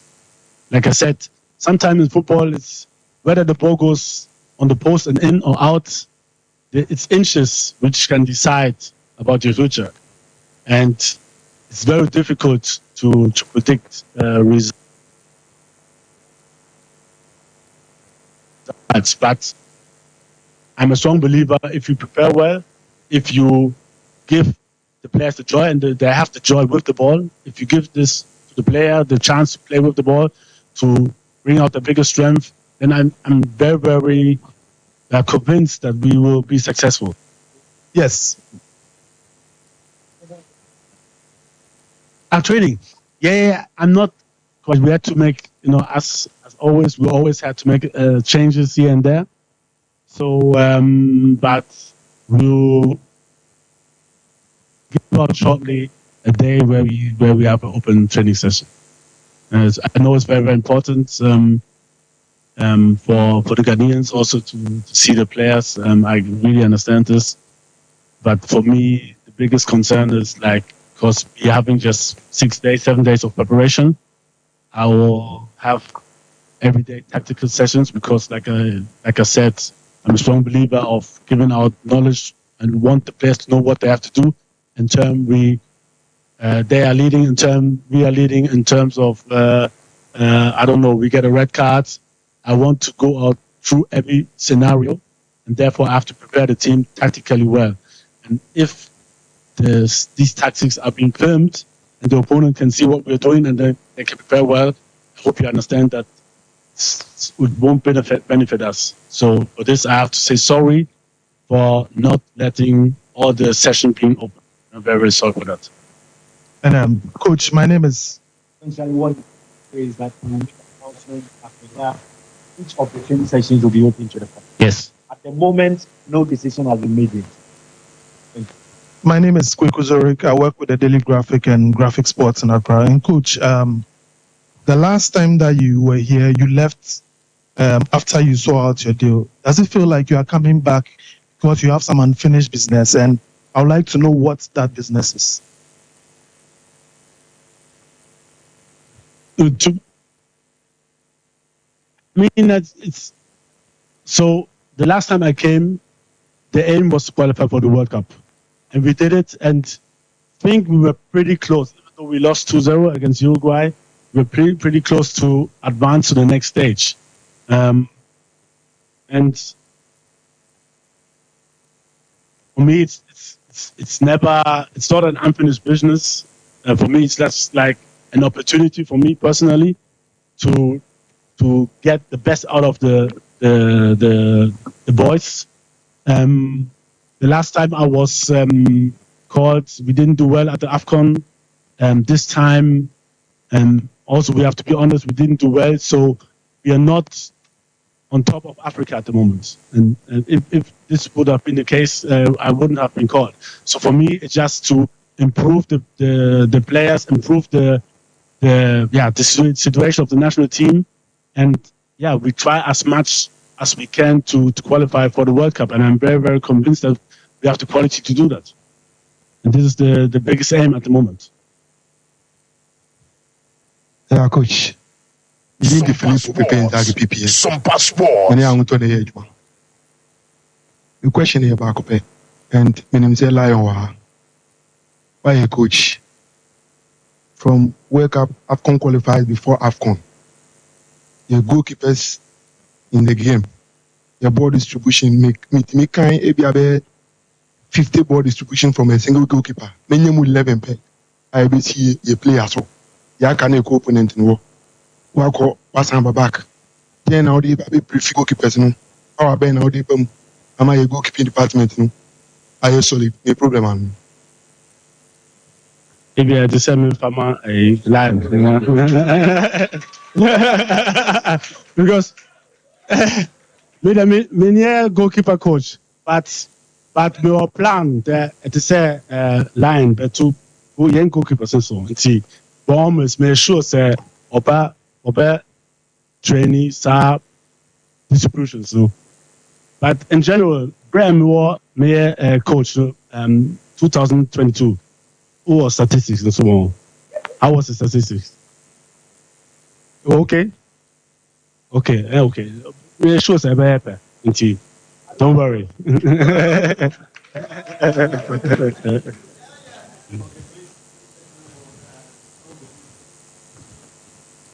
Calvin also on TV3. Coach, we know you've been a talent developer for quite, a long time. And we know this Black Stars team made up of, up and coming young talented Ghanaian footballers. Will they always have the priority in any selection you make, and how is that going to feed into you building a very solid national team that can last the test of time? I think the only thing, the only way it will feed into my suggestion is like Sompa Sports. I mean, but this has been done before as well. There were always young talents who have been given the chance to play for the national team, and I'm open. For me, surely it's important to have experienced players in the team, surely. Very, very important. Because they can guide the young guys, but if somebody is good, he will always get a chance. And I don't care about the age. Okay, Coach, my name is Benjamin also. Angel Broadcasting Network. First question is on Andre. I know you have already answered the Andre part, but I want you to clear this so that every Ghanaian will be clear in his mind on the state of where Andre you on in the national team. Please, is he coming back again in the national team, or the decision you took is at the moment, because he's the general, he's the captain for the team and he has a lot of role in the team. So will Andre return to the team, or the decision you took is final decision on him? He's not coming back again in the team. The second one is your technical team. German assistant coach is Joseph Laumann and also John Pinto and Lion. Please, was it your recommendation, or is something the FA appointed themselves for you? Please, can you answer that? The first question. Yeah, I'm what I learned about listening. I think there was a question about from which coach I took some this and that. I would never say never as a coach, never, because I don't know what will happen in next season. The door is always open. But this is a decision for this period, and that's it. And like I said, what I learned is never say never, because you don't know what will happen, and yeah. So don't. Yeah, with the backward stuff. I mean, I had a lot of talks, and also there were some proposals from the FA, but I also had a lot of talks with other coaches, and at the end we decided. I mean, it's easier for me, especially with John. And but I know them from the national team, so it's easier. I know that they're good human beings. So this is the first very, very important point for me, because I truly believe that once you know people personal and you know their character, it's easier to deal with them, especially in bad situations. So it was an easy choice for me, although, like I said, I had a lot of talks and a lot of people I also considered. So by the end, it was my decision. We had good talks, and like I said, it's easy, especially with John. We played the World Cup 2006 together, and we had a good relation there as well, and always kept contact. So it was an easy decision. And Joseph from Germany, I got to know him like 1 year ago. We had a lot of talks, technical talks especially, and I got to know his character through a friend who's a friend of his. So yeah, at the end, I think from what I saw the last time we met in March, I made very, very good decision. I'm very, very happy. You know, especially these two boys are hardworking, very, very hard and high work ethic. Very, very good input what they gave me so far, and I'm very, very happy with them.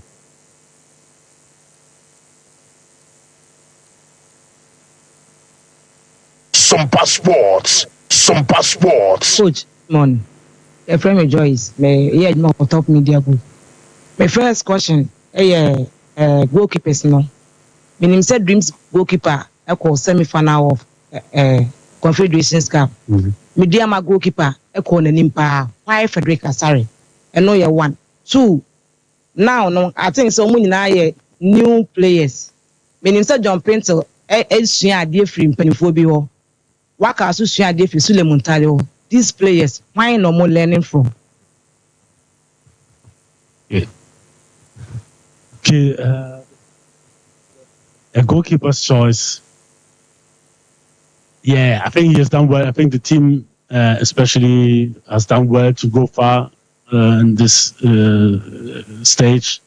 And we decided for Frederick because Frederick also has let us speak about Frederick. Like I said, probably it's easier to speak about players who are here and not to talk about players who are not here. And Frederick gave me a really, really good impression. And from the games I saw at Kotoko, he was injured for some time, but now he's back on track. And also when we were training, he really, really did well training from what I saw. And I'm always close with Lion. And Lion also assured that at the moment, Frederick's really, really in a very, very good condition, good form. And that's why we decided to go with Frederick. And he's a young player. I think the future belongs to him. We see how far it goes. And I think it's a good decision. He's a good guy, good team player. Hard work ethic. He's listening. He's a learner. Last time when he came, he cooperated well with the other goalkeepers and the goalkeeper coach, and also with the other players. Everybody likes him, so I'm happy that he's back again. Second question was what again? There's so many players. I mean, we have Thomas Partey, 29 years old. Jordan Ayew, 32 years old. We have Alex Jiku, he's 30 or 30. So we have a lot of experienced players who has been in the World Cup, who has done 2-3 African Cups. So there are a lot of players that can learn from. Whoa. Anti eno aye coach Otuado and em in the squad Black Stars said they bought Mali ewa we na Africa and so ewo Kumasi nti eno nsema no I'm say news I'm say no be a train say did you den ampa ten drop na did any squad den mo to anemi the final man squad Black Stars start preparation afi ye dey abo yesa World Cup qualifier matches no na that in the chairman and so ewa habeten nkanchi bia wo meza anya kakra bia na memra chairman ho na me fa me course no. Yes, Fancy, I think the biggest news near about it that you've been omitted from the squad.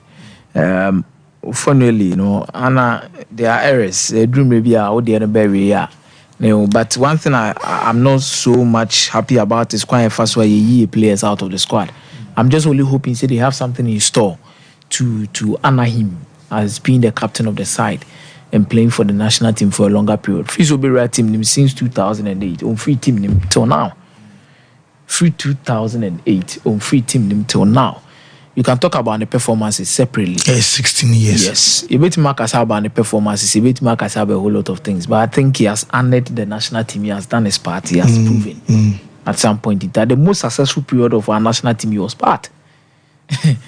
And he was an under 20 captain in 2009. Yeah. Edeba.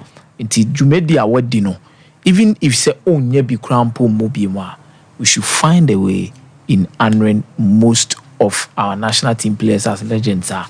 Or major team Nwoko, the new face and what they want to do and the kind of players. I'm not surprised that some of the players that are within the team, Tarek, Mohamed Salisu, Jerome Opoku, most of them have been with the team.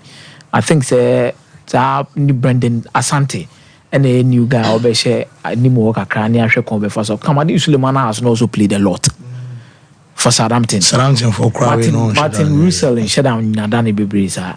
And maybe let's look at what the national team has in stock. On also by the last 2 games here, Bob has posted you be Bobby. No, near part of it to Bobby. No, we saw what he did. Then yes, bad. It was good, and maybe he deserves another shot in the national team to analyze what he has for us in the future. In our key Entimi Andrenia for this card due to injury, Thomas Partey is back.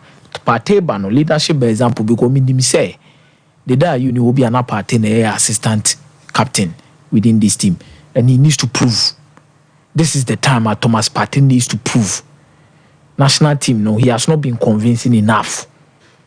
This is the time also take it upon himself as a senior player within the team and prove and lead by example. Sompa Sports. And yes,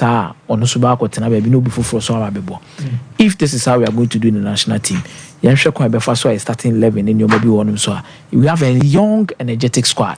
You go Kudus Mohammed team Nemo Kamadin of Atau Ishaku. Most of these guys are young and could do something for you. I'm happy for the Cagliari guy too. Say on also by Ibrahim. Now also let's see what he also has for us in that particular position. But I think the Ghanaians raising concern about skillful, which is Edmonado. I don't know who is when the performances in the collapse in the day. And they told be a more rem kakra. Performances in the collapse in the day. Let's see what Tuado has for us against Mali and Central African Republic. Chairman, now where there? I'm oh, okay. I no pay the obibesi ona na am say bi obi pamo ane apebe bia mo asi. Fancy I no pay the boko. You kumasa starting to continue now. Me can chia Kotoko supporters City Western region for. Me chia o munna no mo modern ba o mo body tie kumasa santi Kotoko echi. Mr. Sunday ni say ba na ebidu ye. Yaji ni kakra. Fancy yewi. I san start adwuma bi. It's about another Sunday be my name Accra Great Olympics. Na yin yin say wo born no kumase babia sports day but me say ye born dey call Dr. Kwame Chewa Blankets. Okay. And what na ye dey ball Accra House of Folk match no. Ye tam ye say Thompson. Because plans ni nya say 3 matches na aka no. Ye gi 9 points na afia wi a ye hwe be di o league. Nti ahode na ye dey ball House of Folk no. Times 2 Montana Debida. Na ye safre ye supporters ye da omase me say me mpanifo na be edi kan ba ha no mo ababeda supporters na me so ma san do mo so ase because se wo hwe baba Sunday no hwe nsu a na ye tokrempa na hwe do ma timi ba park na na ye sa dom na ni hia because me gidi si nya sa dom no kwa nya abranka se obe yema yes si timi to sports stadium ye tun ye ka se park no ayema no bi kura ba onya ba bi me onko be fie onko bi nti say supporters ni say to say near omo ba here because who tie coach ogu kura okan o say supporters no they are amazing and who share the way omo say support you na sa support na na yes here nyame adma Sunday kwan bia so you be Sunday confuse because don't forget that any house boy na ye show omo 3-2 no any oli so be board draw nti yanfa sen ma has win na yan win no endidi etum na oli ensan menya e bia draw npo na nkampese ye waba be hye ne de emem ba draw mpo no eni se ma etum ye de nti ne ye free supporters ni nyina ne se nyame adoma Sunday Dr. Kwame Chei Park wa Brankese ye ni Olympics omomla no meta yechi be football no number 12 ina omkan na ne ye ye ne esi team koje 3 points no ediba Francis chairman you be dancing yami adma Sunday ewa Brankese also bia ba nti the miensana kan dey 9 points 9 points dey esi agini 9 points dey esi agini nti etimi sa kan 9 points na ne ahwe se sa point ni betim dey ewura tofo but 9 points ni dey is must ye she Olympics akotamali akwa shalti abobofo ewa hanu me ansa 9 points dey esi agini after 9 points na afeke say baby okay Mate me that say yes mami winning I mean wishes no real quick war ya ba fa course na maba so aba be chemadwen togbe aban keke asigbligbo so Carlo was say Takas TV YouTube spiritual audience days and afi ebano chese won chire na afi spiritual sickness die basa na nyina togbe say ya mon frɛ no 0244484747 so Fijasi Bomfa Hospital Junction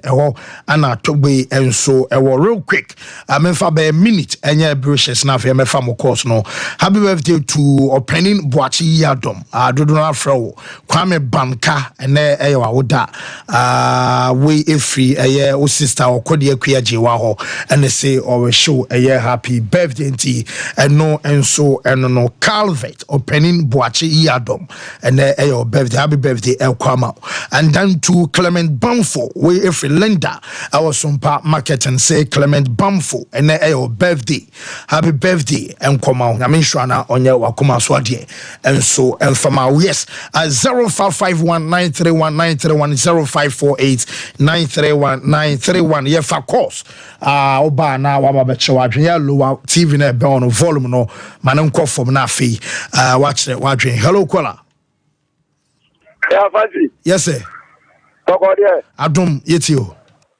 Where you are, Oba, who are fighting what you have, Robert. Make us a fee, but you got time, but I tell you to get on the play. Fancy got me Kenya, is there? You got to go for Blanca, Meboa. I don't know what I say, Pagano. I don't know what to do to Kuyano. When you make a ball, you go to Kuyani, to the end of the day, I don't know what's going to talk to the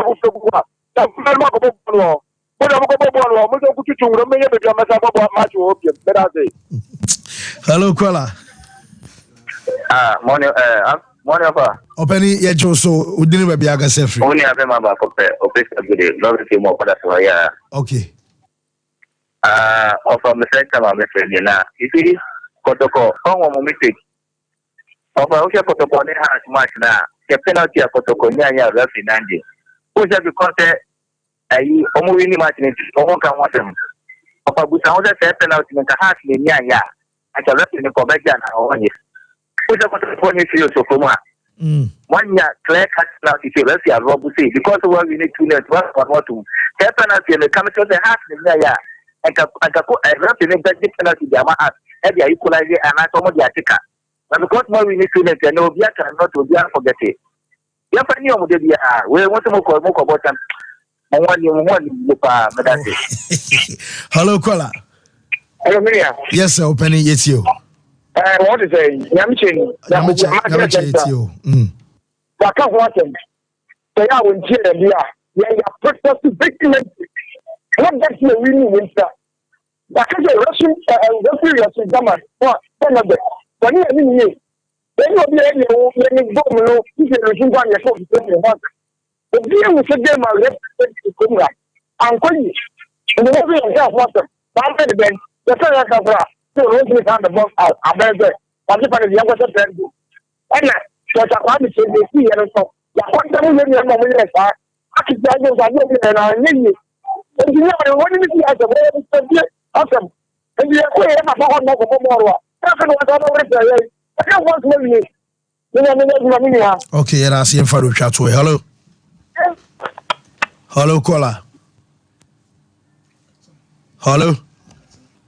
oh and ye brand crash and see I am a quine news I'm a wabom no more for news and bra be share we no me nsa it'll be biase yakrobia uni baby akọ odofo black room Sompa TV yes Sompa radio yes was one mini room the 5G salty drinking no alcohol in him and drinking papa and until odi for me numbi no limam numbi Sompa for numbi ekuya for numbi Fabio 5G Fabio 5G Mizo 5G meeting one dance here no yes papa open 40 numbi yes if you say you're real and could out me numbi if you say what how name yes adoba 40 numbi yeah 5G ekuya for numbi yes Eye 5G Ome munye nara Dunya ye die Nuna ye di 5G 5G oh 5G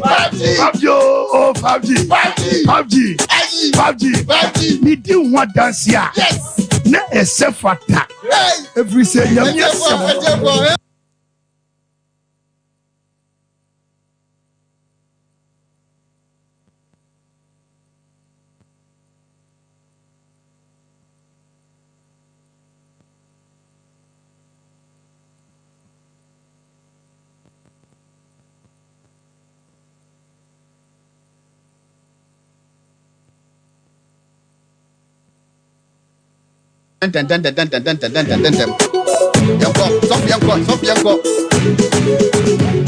Hey yo, check it out yo. 5G drink, papa. 5G, Mizo drink, Mizo. Fabio 5G, Mizo, 5G. Anuna media man. Sabri ya ye grade. Uni baby akọ. Odofo black room. Sompa TV yes Sompa radio yes was one mini room the 5G salty drinking no alcohol in him and drinking papa and until odi for me numbi no limam numbi Sompa for numbi ekuya for numbi Fabio 5G Fabio 5G Mizo 5G meeting one dance here no yes papa open 40 numbi yes if you say you're real and could out me numbi if you say what how name yes adoba 40 numbi yeah 5G ekuya for numbi yes Eye 5G Ome Mizo 5G meeting one dance here no yes papa open 40 numbi yes if you say you're real and could out me numbi if you say what how name yes adoba 40 numbi Eye 5G ekuya for numbi yes Eye 5G Ome munye nara Dunya ye die Nuna ye di 5G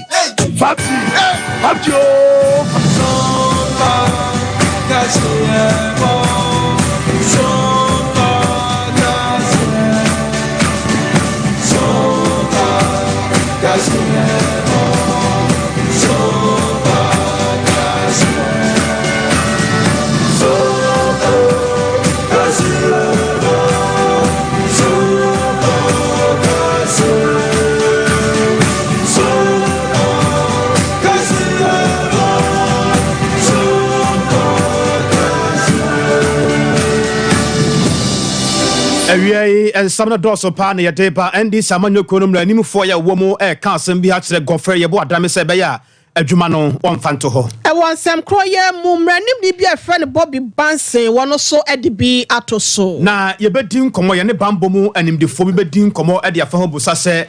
ɛne no a ɛndro a ɛndi Samuel Okunu boy no obi de ne nsa aka anase mu asɛm te sɛn ɛbi brɛm atɔ yɛn mpanyimfoɔ ɛpa kyerɛ sa hyankafoɔ ahodoɔ nyina da wɔ ba bɛyɛ nsiakyi baa ɛde ama wɔnom na ho nkyerɛkyerɛ dwumadie akɔ so ya emu nsɛm wɔ ha yɛde bɛdan wɔ Dr. Yawosei adutwum na ɛkasa ɔman ngumasua soafo akɔpiem ɛwɔ bono mantam mu akyerɛ sɛ emu asɛm yɛde brɛw ɛdwadifoɔ yɛ wɔ asante mantam asɛm no meso dendenden ne nyina no ɛyɛ dollar no kwan yɛ fa so a ɛde sidi no ɛtwe aboɔ so wɔne a wɔtwi ɛsɛn muntumnum yɛ fam wo na ɛwɔ mu wɔ no ɔmo ka sɛ ɛnema nkɔ yɛ wɔ adwuma no a ɔmo yɛ mu na yɛbɛdi nkɔmmɔ bi awia yi ɛde afa akyire na nsɛn ada yɛ nua bɛma kwadwon kansa lowe ne konya akwanhyia ɛwɔ amakoma kwadaa yɛ wɔnya finhyia miɛnsa wɔfɛn mu etina nanom nsia de ne ɛna wɔnom asia kwadaa no abusua nsam no pii ka ho yɛ kɔmfimfini mantam nso a yɛ akyerɛ sɛ ɛnya asɛm ketewa kora de hyɛ ne bambɔ mu mpanimfoɔ ne wɔne a wɔhwɛ apɔmuden ho nsɛm wɔ hɔ nɛ wɔde da kɛseɛ bi asi hɔ a ɛhwɛ na yɛnnua ma sɛbi bosome so a ɔkɔmfikyire ho asɛm ne ahonidie mu nsɛm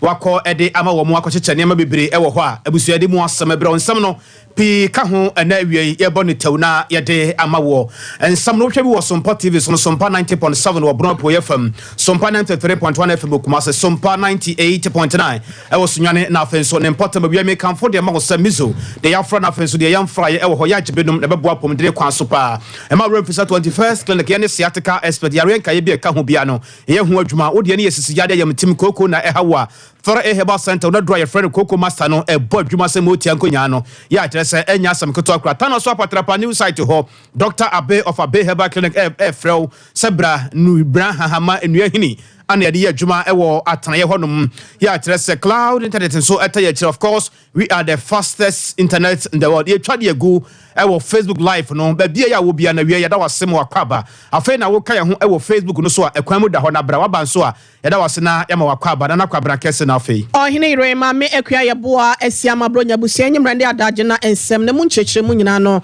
yɛmfa nan mo ɛnura ɛkame akɔyɛ sɛ bonkum ɛkasa na nifa nso ɛkasa ne nyina no ɛyɛ ND Samanyoko na afei nso NPP Amanyoko no obia ɛkyerɛ sɛ asɛm a wɔka no ɛyɛ nokorɛ deɛ ɛkɔ so nyina no ɛyɛ sɛ Dr. Atoba Force ho nsɛnsɛm yɛ akyerɛ sɛ ambulance ho nsɛnsɛm wabɛyɛ degya wɔ Ghana ha obia ɛka ho asɛm no ɛno asɛm twerɛfoɔ nhyɛ mu deɛ kɔ so ma ND Samanyoko Yɛwura Johnson ɛsɛdu nkatia yɛ wɔyɛ dwamtane de ma ND Samanyoko no gyina asɛm twerɛfoɔ anim ɔne nsɛm pii ana ɛtu dwa kyerɛ m sɛ baabi a ɔmu gyina no hɔ a na ɔmu gyina asɛm no pempen wase ne pen asɛm a ɛkɔ so no deɛ kyerɛ sɛ wohwɛ a live wom ɔmo deɛ no kɔguyɛ ɛno ka ho bi ama NPP Amanyoko nso akyerɛ ɔmo so bɛfrɛ nsɛm twerɛfoɔ kyerɛ sɛ ye ND Samanyoko kyerɛ sɛ ankɔ bi ne huni nko a so ɔmo ka no deɛ ntoro sɛ no kora baako kora nim ɔmo kansɛm a ɛno nso ɛkɔdae na mmeranimfoɔ ɛde ma NDC Amanyoko no Yɛwura Baba Jama so na ne nsɛm twerɛfoɔ edi nkɔmɔ ɛna wɔkyerɛ sɛ enti wiase na yɛbaayɛ no pa yɛbaayɛ na yɛ anaasɛ bi a yɛama no ɛna yɛ asɛm no da hɔ paa asɛm no da obi atifi ne ɛtam akɔto obi anafoɔ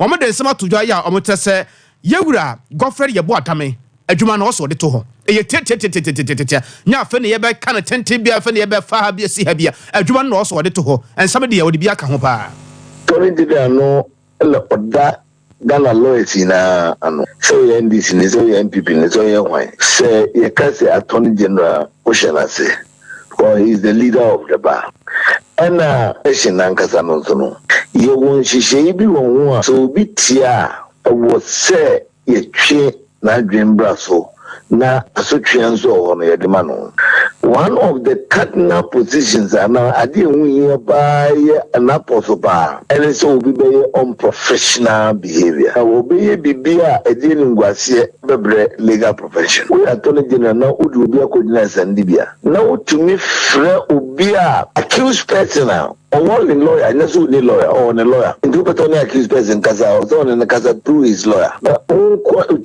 that's the thing because so ɔne lawyer mpo a but ɔwɔ lawyer wo na wo sa wodi na kɔgye asɛmdi bia na wo ne no ɛkɔyɛ nkokoom kasa na wotie kasa nso yɛde to dwa ne nyinaa up to now MPP for your press conference no ɔma ntumi deny asɛm na yɛde baeɛ no ɔma ntumi deny sɛ one ɛyɛ ne voice a ɔma ntumi deny sɛ two ɔka kyerɛ akwa no sɛ ɔnkɔka ne sɛm ngu atofos so omentiment deny say so the state boy no say uncle G excuse with medical duty or something. Omentiment deny we na no can say we the needs so and then whatever. But they agree say something unprofessional has gone on. And no unprofessionalism as the leader of the band. And no one's on Leka. And yes, I to force them back jail and non go jail. And we are to force them. And no end this yet even because we be a bonny and no move on goodness and Libya. But so be a bonny, not in goodness and Libya. Also, my penny your age, ma. Let's show Attorney General. Who can you be say? Who can say who be so day? Definitely not on fata. So obey Attorney General, man. As I mean,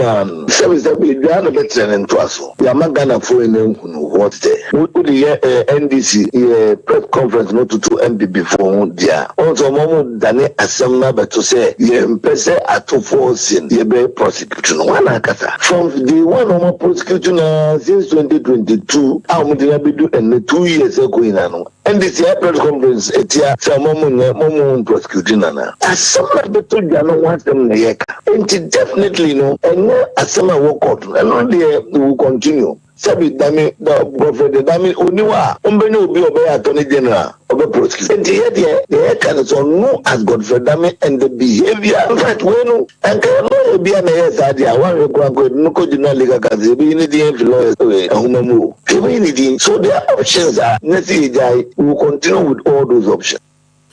Yewura Baba Jama mrani for the ma ND Samonoku no emu baako eno no ebusia won senkro na mu wode wani kire mu ewo Robert Smith Law Group mu apanyipa ya wono tua woma no Yewura Bobby Bansen wono so de asamo to we so e kire se wo hwe ND Samonoku no wono so so nhye mude ya wono kodi ye ni nyina da eni senke be ya papa ya your friend Richard na sem kese ya waka e de ato Yewura Godfred Odame so no en campaignfo nhwe nanka wo mu entu ne fo na wonya adwuma no emfa ento nanka wono waye Yewura Bobby Bansen ya ka no wase waso no ne Yewura Godfred Dame a ekwo de adwuma na to nchen kra fi se waye aban lawyer panyi preko pe aban na sem bi kire ne so mrani mu a wono e na wodwane betoa no e ma na dwenkyere enu ntini ni pet se na se bia wo bi di asem enti se e de aba beto so a enke ho hia se obetena na adwane so no ato akoso e de ne dwumadi enti no Yewura Bansen e kire se wono de a Yewura Godfred ompe baabi no pantry.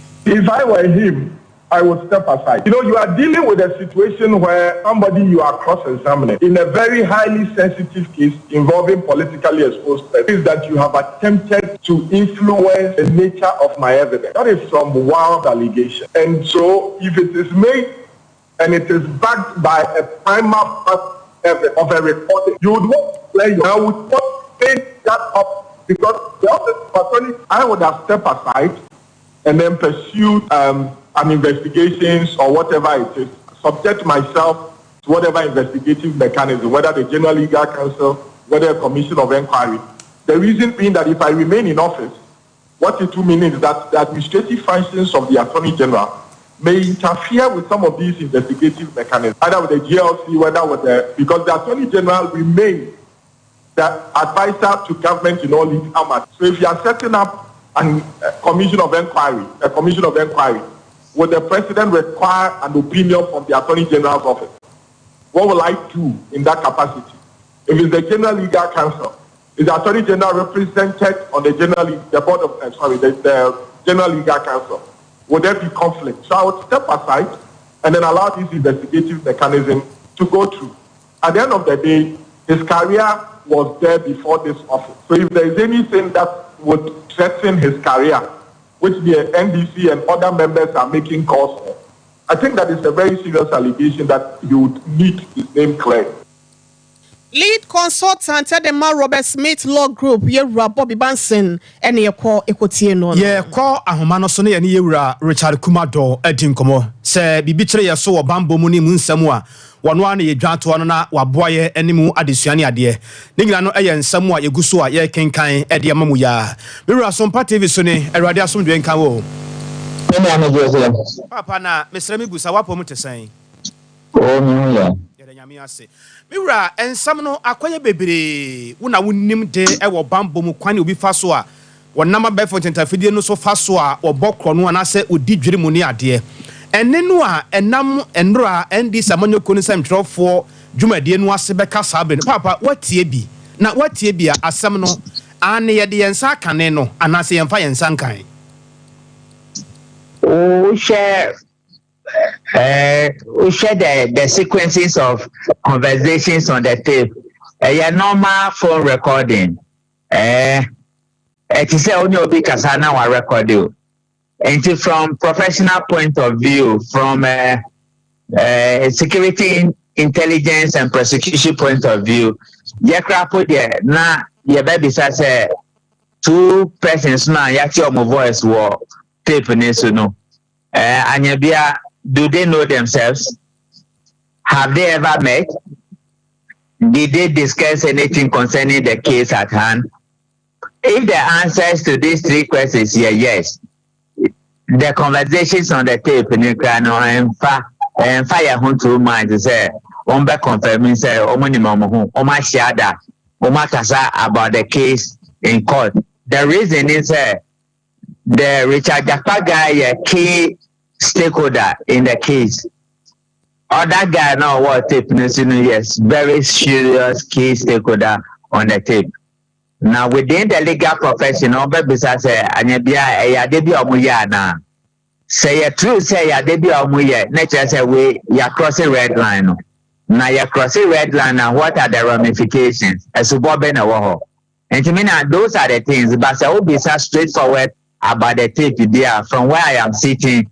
If what I heard is what everybody is hearing, it may count authority say a straightforward recording. It is a damn parade and I see almost a committee up to today, Omanfa authentication number. And the message is in a country such as Ghana, because of fraud, corruption, and bribery, and many of these allegations, you have created a system. Some of these recordings that go through very strict measures so that it doesn't affect the main course of action.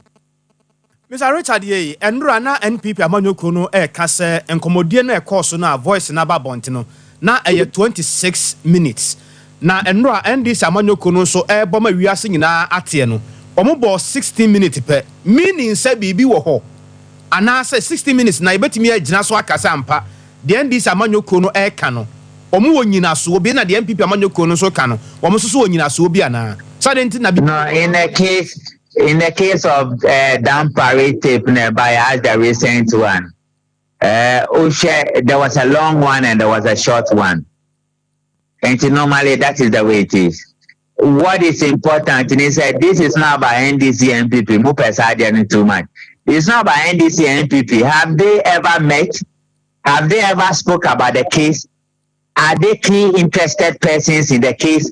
That is the corruption and that is the fraud you should be interested in as a Ghanaian and as a black person who want to do something for your country. Whether the tape is 1 hour, is 30 minutes, is 10 minutes, these 2 people are here can want them. No. Are they not key stakeholders in the matter? Judge now call no say I'm pastor there. Is the judge not aware? Say these are 2 serious key persons in the matter. Say I'm pastor and see, those are the issues in the case. And what are we fighting about? Somebody give a LC for an ambulance, and the ambulance, the guys, Nikana, Moko for ambulance, for almost for ambulance, Nibra, no mamu, Zikana, Mutiayan, one vanko. And you are here fighting over whether the tape is audited, is not doctored, NDC, NPP. No wonder the country is where it is today. Ekeka kose NDC for no chere say yebra gofre yebo adamebe yanka onsi nchen no at this point yebetime gina so akasa ampa omasam no mo kan ehodu nti ewura no ensi nchen yana. No, Nyami can say, is it true that they know themselves? Is it true that they have? Is it true that there was a Supreme Court justice who is a witness to this? Is it true that they have a conversation on this line? So the questions I'm asking, if the answer is true, then you have crossed the red line. And every reasonable person, nobody should tell you to resign. But because black people, that's the way you are. You are not responsible for anything. So you will not resign. You will stay there and come and give all manner of reasons. If you cross the red line, all of us make mistakes in life. It might not be intent, but you cross the red line. So take responsibility and let's go forward. But it shouldn't be about somebody calling for you to resign or not to resign. These are 2 people in a particular case that are very serious. in the area of fraud, corruption, causing financial loss to the state. And why are they meeting? And why are they talking about the case when it's in court? Those are the questions we need to be asking as serious-minded people in Ghana here. Mr. Rich, about to say your signal bay and a true Ediamayan Efa Atemu Edumanohui. No, I mean, before I was listening to the former Supreme Court Justice. I think she was the Chief Justice or something, Sophia, Madam, is it Sophia Kufu or something? And now can say we need to look at the modalities we appoint people to the Supreme Court. Meaning, democracy, and if you know, some of them their benches, NIPA 7 and I said NIPA 9. What is the modality of appointing people to the Supreme Court in Ghana? How many of them are even in the Supreme Court at all? And to me, as somebody who has heard the Supreme Court before, as somebody justice of the Supreme Court before, now if you say, okay, so what I have been thinking all this while is falling in line with some senior citizens of this country. It is a bad thing. Say your justice system will be used against people, and it is a bad thing. Say internationally, they will want your justice system to be a weak one. It doesn't really speak good of any of us as a nation and as a country. Thank you. Thank you. Richard Komado, you'll be a waping, a bamboo moon, so Kwania. Obi faso wonam abef ntentafide ni so otimi di oman bi dwirem awie won aboa ye ne a wode akosku yi ewusiafo afen wo beka ye ho hasen me Sompa television so Sompa 93.1 FM Sompa 98.9 and Sompa 90.7 and some no betimi ahwe bi no watie bi live on Facebook Sompa TV Ghana na Sompa 93.1 YouTube and TikTok on so ye twa live wo ho Sompa TV bohwemu na ekokohwe bi netie nsempa no ye nimu ana ye boeremo ewo ebibremo atoye fem hasenom na empanyifo ehwe aboa ayenhyehyeye sebeya ankrenkre na afenso nipa bia ene ahyenkafo ni titiro no wonu betimi aboeremo ene enkronkro na se amahodo ye ben ye ne omubo ahye no ye komo ayentimi enya ahokyere biada ewo mu anam so ntene wonum etrese ECOWAS brown card insurance scheme wonum ba beye e de ama ahyenkafo ene so de ne mebo so kofa ne ma oba diabo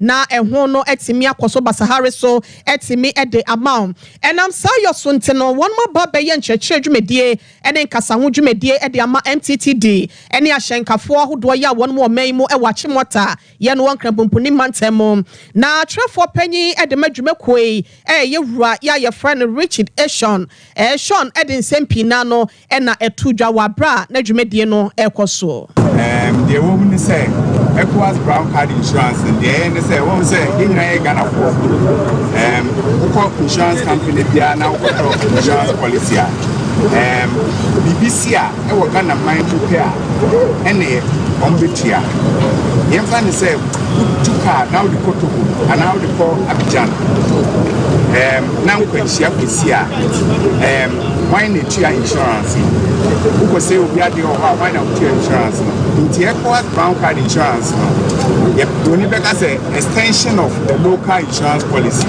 so what you say aha inti eno no ebema ukwan amwotimi akotogo akọ Cote d'Ivoire enye all the ECOWAS member states 14 countries na ebema ukwan amwotimi akọ all these places any say any additional insurance company insurance policy insurance certificate ni say net here the woman say obi owo insurance organ bia etia kadada nti say mom mefa mo kwan so na mepoda wuro a kire obi a say so obi aga na ni bia akoto insurance policy a na e sticker ne mana mom bisa say na ECOWAS brown card certificate e wo here insurance company no e de be ma no and e ma wa so even no drive wo na maimu na Nigeria ni bi de bebo wo se Togo ni de bebo wo so far as ohoko car bebo wo there enye local insurance claim bill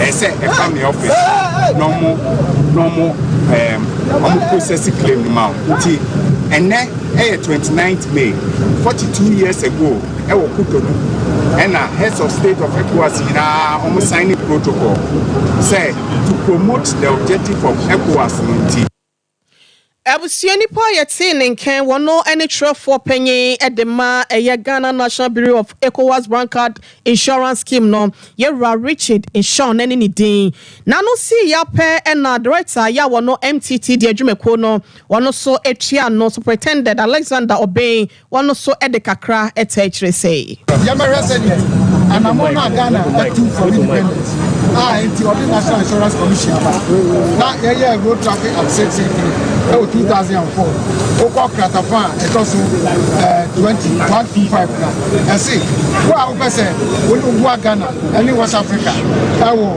ɛnamire mu wɔ yɛakɔ ase sɛ wotɔkɔ a ɛwɔ sɛ wonya mpɔmuden si akyiba a ɛfrɛ no insurance ɛyɛ mmara hyɛ yɛpete yɛ compulsory nano na yɛde ayɛ adwuma na ɛnɛ ECOWAS mpanimfoɔ ɛne insurance mpanimfoɔ ɛredi wɔn mu awoda bia ɛwɔ sɛ yɛnyina bɛka bɔ mu yɛbaa so yɛnyina na yɛhyɛ ase yɛkɔ yɛne Nowbers na akɔyɛ interaction ama obi ate ase ɛwɔ sɛ insurance mu bebree ayɛ wɔn yɛtu wɔn nso wɔn de ahoɔhare ɛkɔ ɛne yɛwie ɛne yɛsɛ ɛmɛ nyinaa wɔn mu efi sɛ saa adwuma de abɛn yɛkɔsi yɛn sɛ yɛ bɛboa ama bambɔ to pɔn ama obi di kaa no kwan so na wɔn yɛ fɔ nhyia wɔn nkwa obi nya bambɔ.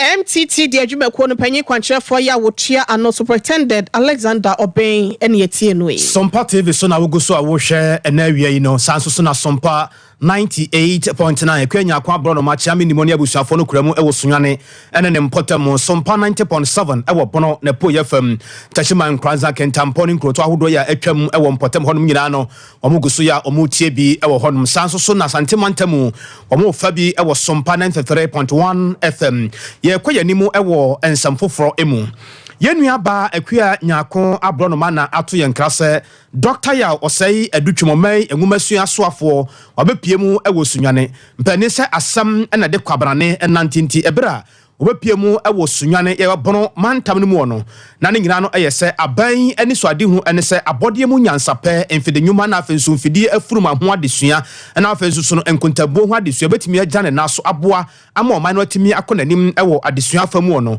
ɛho ensrahwɛ ena de pani ebepie mu ewo hɔ na ebra okopie mu wɔ hɔ no okopie mu ewo Ridge Experimental Cluster of School ye wo sunwane bono mantam no kropon mu na ebra okopie no enua ba akua nyako abronoma edinachi ebra omukopie mu ewo school hɔnom no ɛna adesuafo ya ɛwɔ junior high school 2 hɔnom ɔpanini gye chalk na afi no obi aye din na ɔmohwɛ Dr. Yaw na ɔmo sa na ɔpanini wo yɛ de wɔse hwɛ makaye obra na me ko school pa no ɔgyebra na ma bin papa wɔgyebra sei fa chalk no fa hasi ya pa full stop ma wi ansa na nam de ato hɔ no na obi abɔ nsɛm de ma no nsɛm de wɔde bi ma nsɛm trɔfo pa bra na yɛ nua ba kwanya akodi na chi no nsɛm sei na wɔde ma yɛ ensuring that the building meets all our specifications and ready for opening. So I came to take a look at what we need to do to make sure by August, September, which is the next academic year, the school will open. It's a school that is going to bring in the junior high school students in this area. It's a new model school system which ensures that the junior high school students have access to biology, chemistry, and physics lab, and in addition to that, a STEM lab and a computer lab. So this is a school that mimics or resembles a high school in every respect and allows the students to do things that they would typically do in a high school. Tsunami has one, there are a number of them across the country, and the new ones that we've completed, we intend opening them. And next week, the contractors are going to come and they're going to start to do the cabinets in the labs, and they will bring the lab equipment by the time the school opens.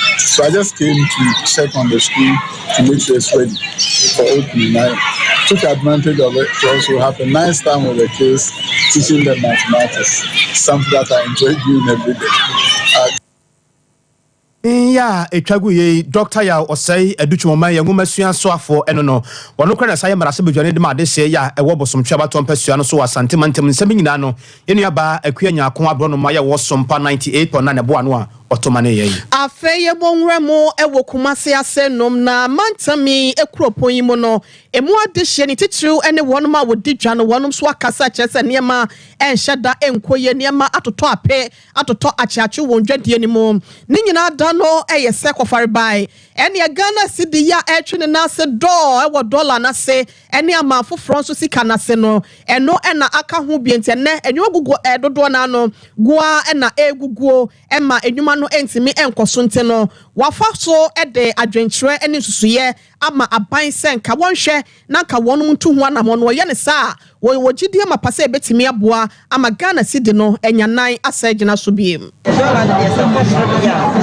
e ma nyama ne bo ne ya de go ye sra ban se dollar de se onye fu bi ma ye na nko e ma ye so de be ya e na wo se skana a de be chi skana sa ko yes sra ban se dollar ne onye bi na skana mla ko na nyama ne nya fo ko bi e ti bi se nyama ne bo ne ya de ko se nyama na ka si atuma ko se ne bi ha ba yes a e ma and bag and then I taught 1,000, price I put 1,000 tree. And then we so we grab a more motor suba, no free some one. And I saw what they want now, but they are too near money soon. It's in the higher petrol $2 no sort of one. And one at this or one at a cost solo. And he wouldn't that cry, a better so an answer because maybe so don't me. It's not just say, I'm funny money. Yeah, before they hire the said.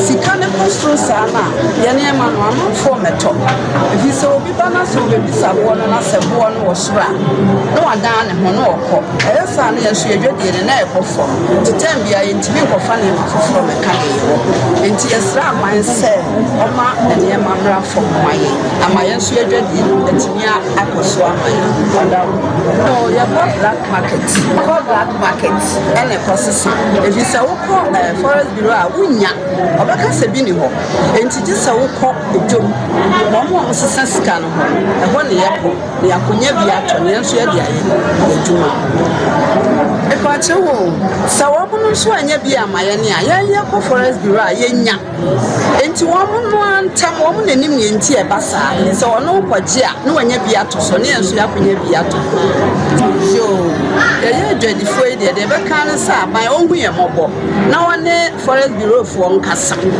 na enema mra from maye amaye nso ye dwadie no atimi atumpon amaye no ma bebrebe na ye fi sisi ya no ka say ye wo kofo system no mo pe inu ni biafa inu ni boa na kwa ga ekoso adura na ye 23 cities just last month ya na 23 cities sisi ya no ka say adura 42 as the what the office when there was also the billions of cities that was also to see us over so who say na akofobiti ase mo pe aduru ato aduru no enno akwa amene company kasa was mama me 39 cities for one after the enne no nipa na raise what say baba twa kan ba ko fama na because yeah say for the 2 cities and you had difference wo nipa so per 1,000 cartons and you want na fa esa misma lusu and yes rabai no na dawoma dollar no quite do see cost really afati adwuma na adwuma ni awusia kumasi adwadifo bi ne ene yekotie ye na kakra ni na ye kyerɛkyerɛ mu kyerɛ mu sɛ wɔne a wotwi hyɛn ahodo a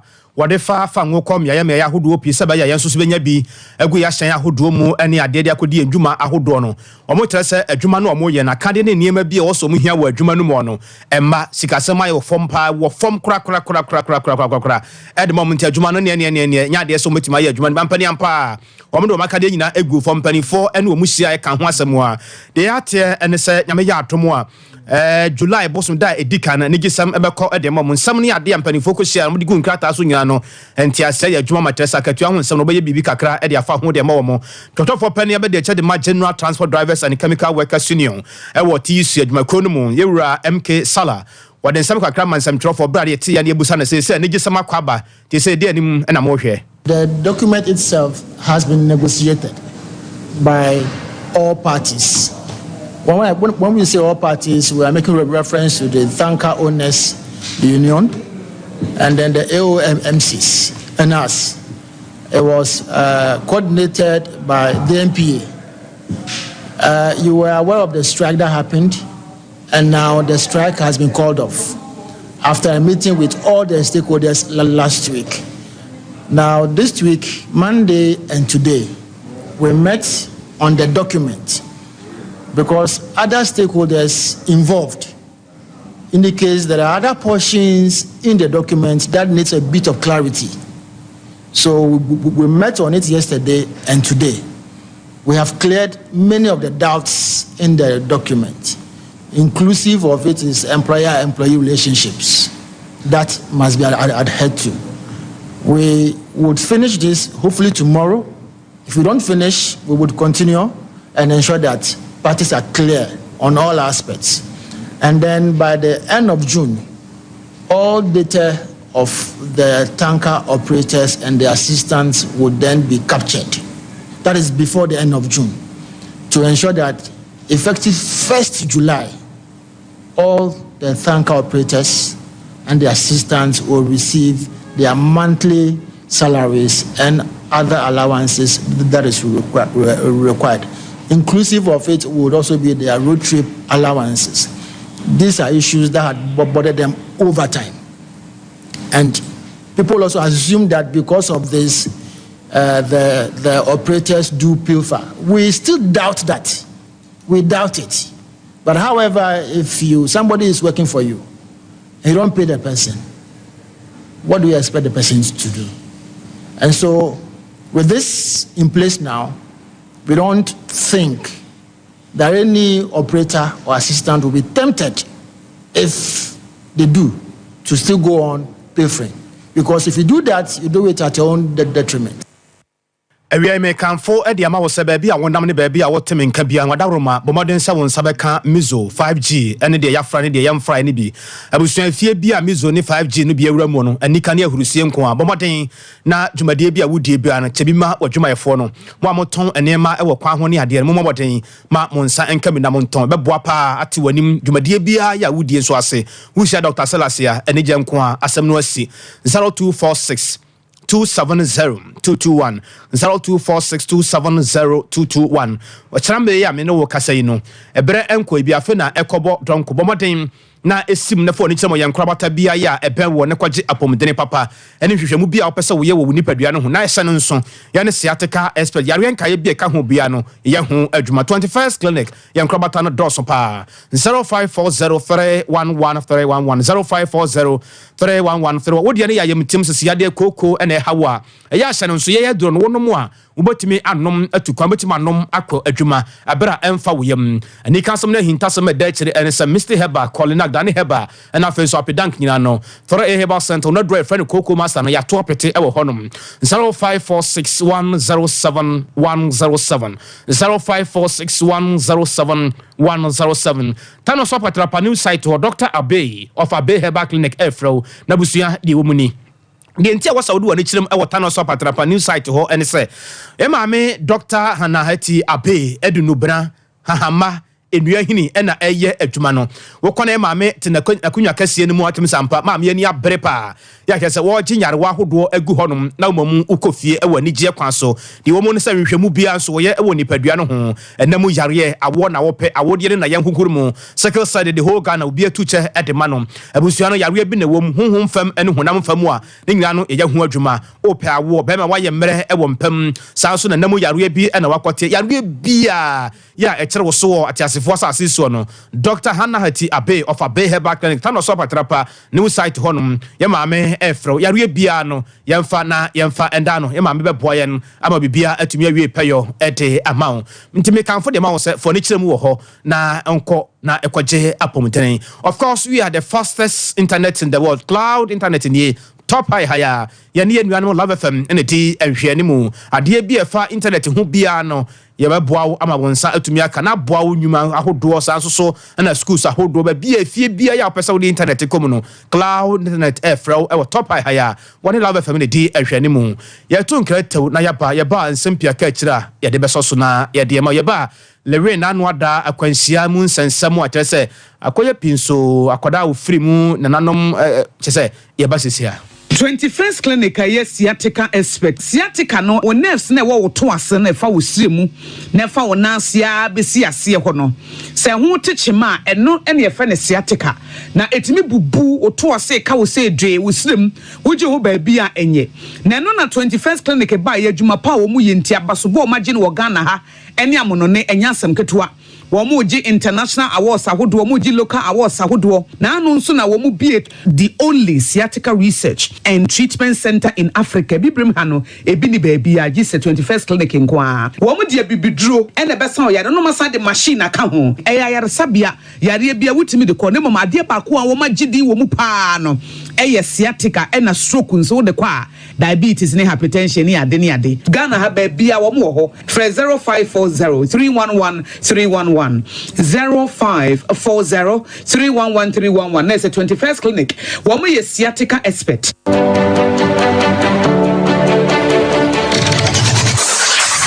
Introducing Mixer 5G Sparkling Drink, a whole new refreshment in a can. Mixer 5G is a tasty non-alcoholic drink. It is a perfect companion for all your events, including parties, weddings, and funerals. It is made with green tea, ginseng, guarana, grapes, and grapefruit. Get refreshed with Mixer 5G Sparkling Drink. For bulk purchases, contact 0246 270 221. This advert is FDA approved.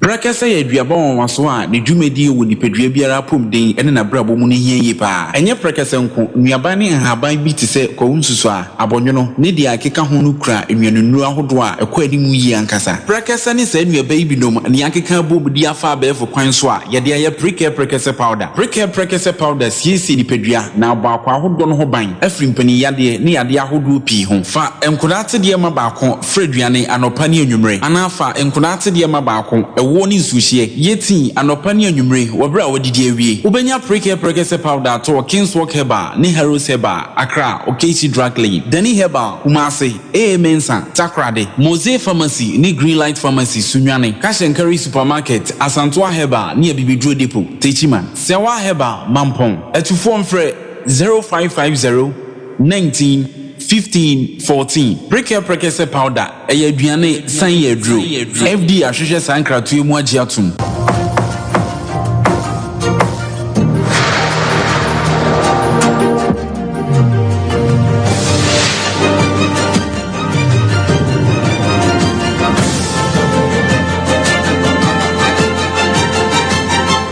Sompa TV Emma Aketiapa Sompa TV Emma Aketiapa ebusia yadamu wase ama monitor afi no obeka ye ho nsoso a yada wase ha senom eye Sompa television so Sompa 93.1 FM Sompa 98.9 and a Sompa 90.7 area prep to breakfast ye no ena yeguso a yetutu nsrani abasade ma wo no ye bo awramo ewo ensemfo from one no memenda Ghana for yanti asem de ni nyina da ene se nua be ma kwadwon cancel win eye ade okonya akwanhia ewo kumase amakom ha ya na eno enam so ne ka no se de na ne masi koninti kobo obi die mu ama enam so akwadaya wanya mfinhia miensa wofa so etina nanom ensie do wabra womo efa wonom kwa ya sabia wone ne papa na eteka animo na sabre ya ye ka se no abusia na ni abrese krodom twa se ne mabi ya to achacho ne ese asemo we no se be ye de hwema be ye de enwum be ye da yetie e de free ni wura no ntine ye kọ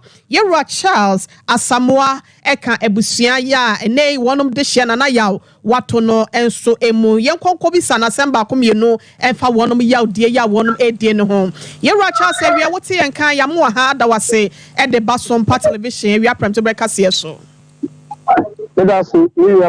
ya ma ya kwa fra why That's it.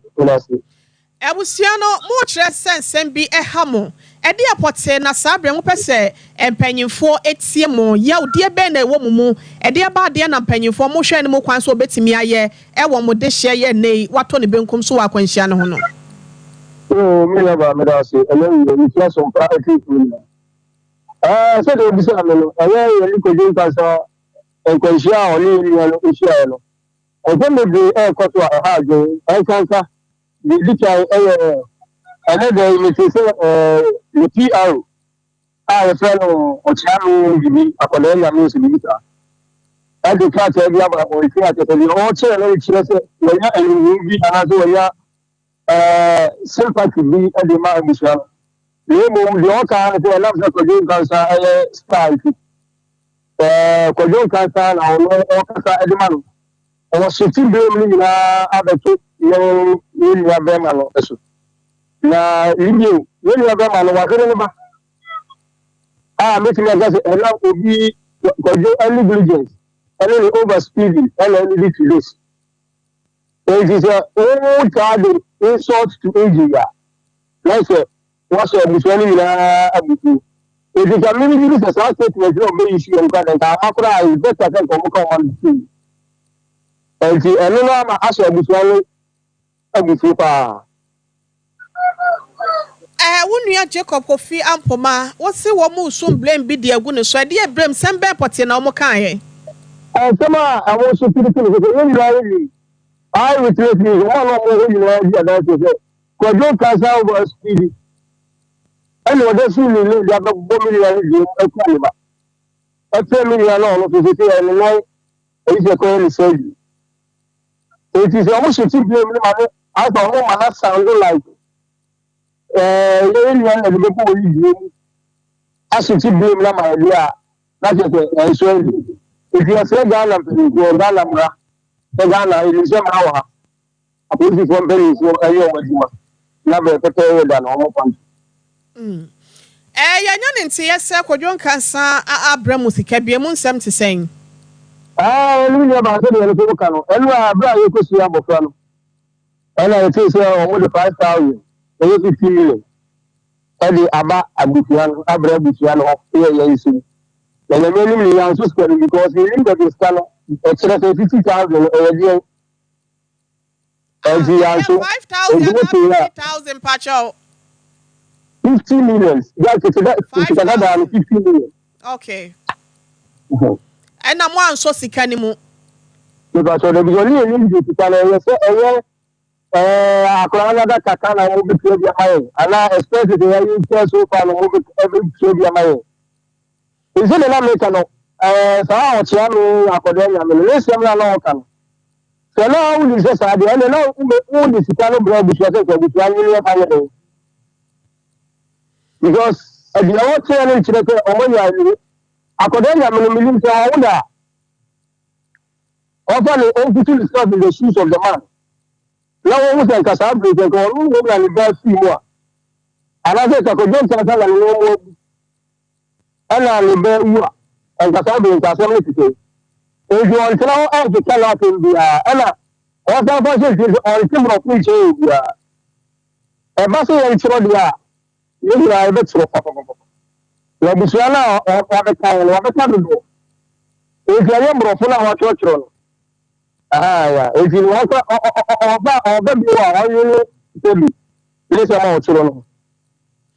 now, Charles, Aquada, Nana Yaw, the Mammy and Cassa say, well, he found a Uniano Sono, ne Dabre what to saying. Million, about when I could see about Prano, the crowd with unity. It's only our one and cinema. A mamma, so our one or Yanyan and Tia saw Bana Fair Frampa. But I only become the Name Pesawa say, who confirm my dear Nanka motion ye, dear Maya, if he said, Oba was situation, Semona way Tonwa. Ayana and Nina Yaka crowd, we hear say, any Pabbe Ben, Abbreviate, Yana motion ye, dear Maya, why? Ye Jow, quite dear now, person penny for prosy for one me a fast, a moon print prayer, Sabayamos Macoma, ebetimi atomoyem. The medical can say the Zongo police station, police commander, Obama, the MPP commander. I tell you, you will be saying, and I know Payamelo crowd by feet, ever say, you have been on every day situation, only intending for by. If you did the Zongo police station, MTP telephone, no one asked for Mobro, I mean, support only members, the quality the must be Israel. I can't open. The social be the rest of Ghana, Ghana, we are celebrating our own Ghana Brasso. And if you are Ghana Brasso, Ghana is my regular police commander, and then massive regular minister, no matter only be as a man.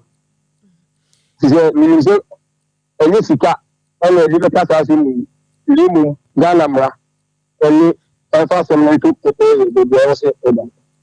Yɛra Maya Fonsiane na wase yama Yakobiem na watu bi di ama abofra ne maame ne papa ma ye bre safa table hiase abeba wo nkyɛn a ye besa ba wo nkyɛn bi ye ni gusu nti ye hwɛ sɛ mpanyimfo nso ebetu ho ana mo ye di ama mo wai Nyame ensha nso ye Charles Asamoah waka eye ebusia ya ene nana ya kwada bobon sa wanya mfinhia miensa wone papa teke mu a kwadjon cancel win ka akobɔ wonum de ma wafiri mu no na ye ne no ebo enkomo ne papa no na net Sompa television Facebook won kɔhwɛ ne nani fa no na say ya banage ho nyina kɔ ne kɔhwɛ bi kwabena ye nto ansɛm ne so ye to aso a ye kɔ mfinfin mantam no emu na midwife wo Our Lady of Grace Hospital yeah was Sukuma Dopin Brakwa mention mo mfimfiri mantamu Madam Safiato Ibrahim Dodo na friend midwife Safia wono na ene wo wiase nyina kai eda se yenua no ba no sebi so konfikyire ni ade kwan befa so a ne ma odi besiesie hon kwan befa so bedi dwuma sebe ya wanim enkogu ase wo badwamu ni ade no da we wodo ho asemu pa na wafasa akonya nso ache ene ma yenua ma de betu sa akwan no so de ma school sa hodo ya ewo empotem honum ade se ye wo breman supon na ebra ye maame Safiatu kasa na wo tere se eda no se duru se nu a na so ba bia ya wo duru sa abre we su no duru se ya na tere se buni sika eda wo ho ya ro beto ne ma wo de besiesie wo ho a ya na eye dadwene wo hawo ne ma ne de ma wo pa wo se maya ne bi kura wo holo mu a enam sa abre wenti no ba ma bitimi fa kwan bi so na wa ya ne basa ne nyina tere se wo pesika nyame ya ado na bosom ya kwantu no duru a wo de betu sa ekwan oni bi enti woni bibia ye na wakɔ bema ho na bema ne nada sabi ansa na wo ma ne sika ne nyina ya de a emmoa kura e wakoda no asete be bi akire no na akoda na fa afuro na akoye nsem pi nti ebra wo kompotem ho no wache pass ahodo e de ma yenua ma sabe ya wo be kyerɛkyerɛ won kwampa wo betima fa so wo de bedi dwuma na bosom ya kwantu no so ofira se a wo de be siesie won ho na se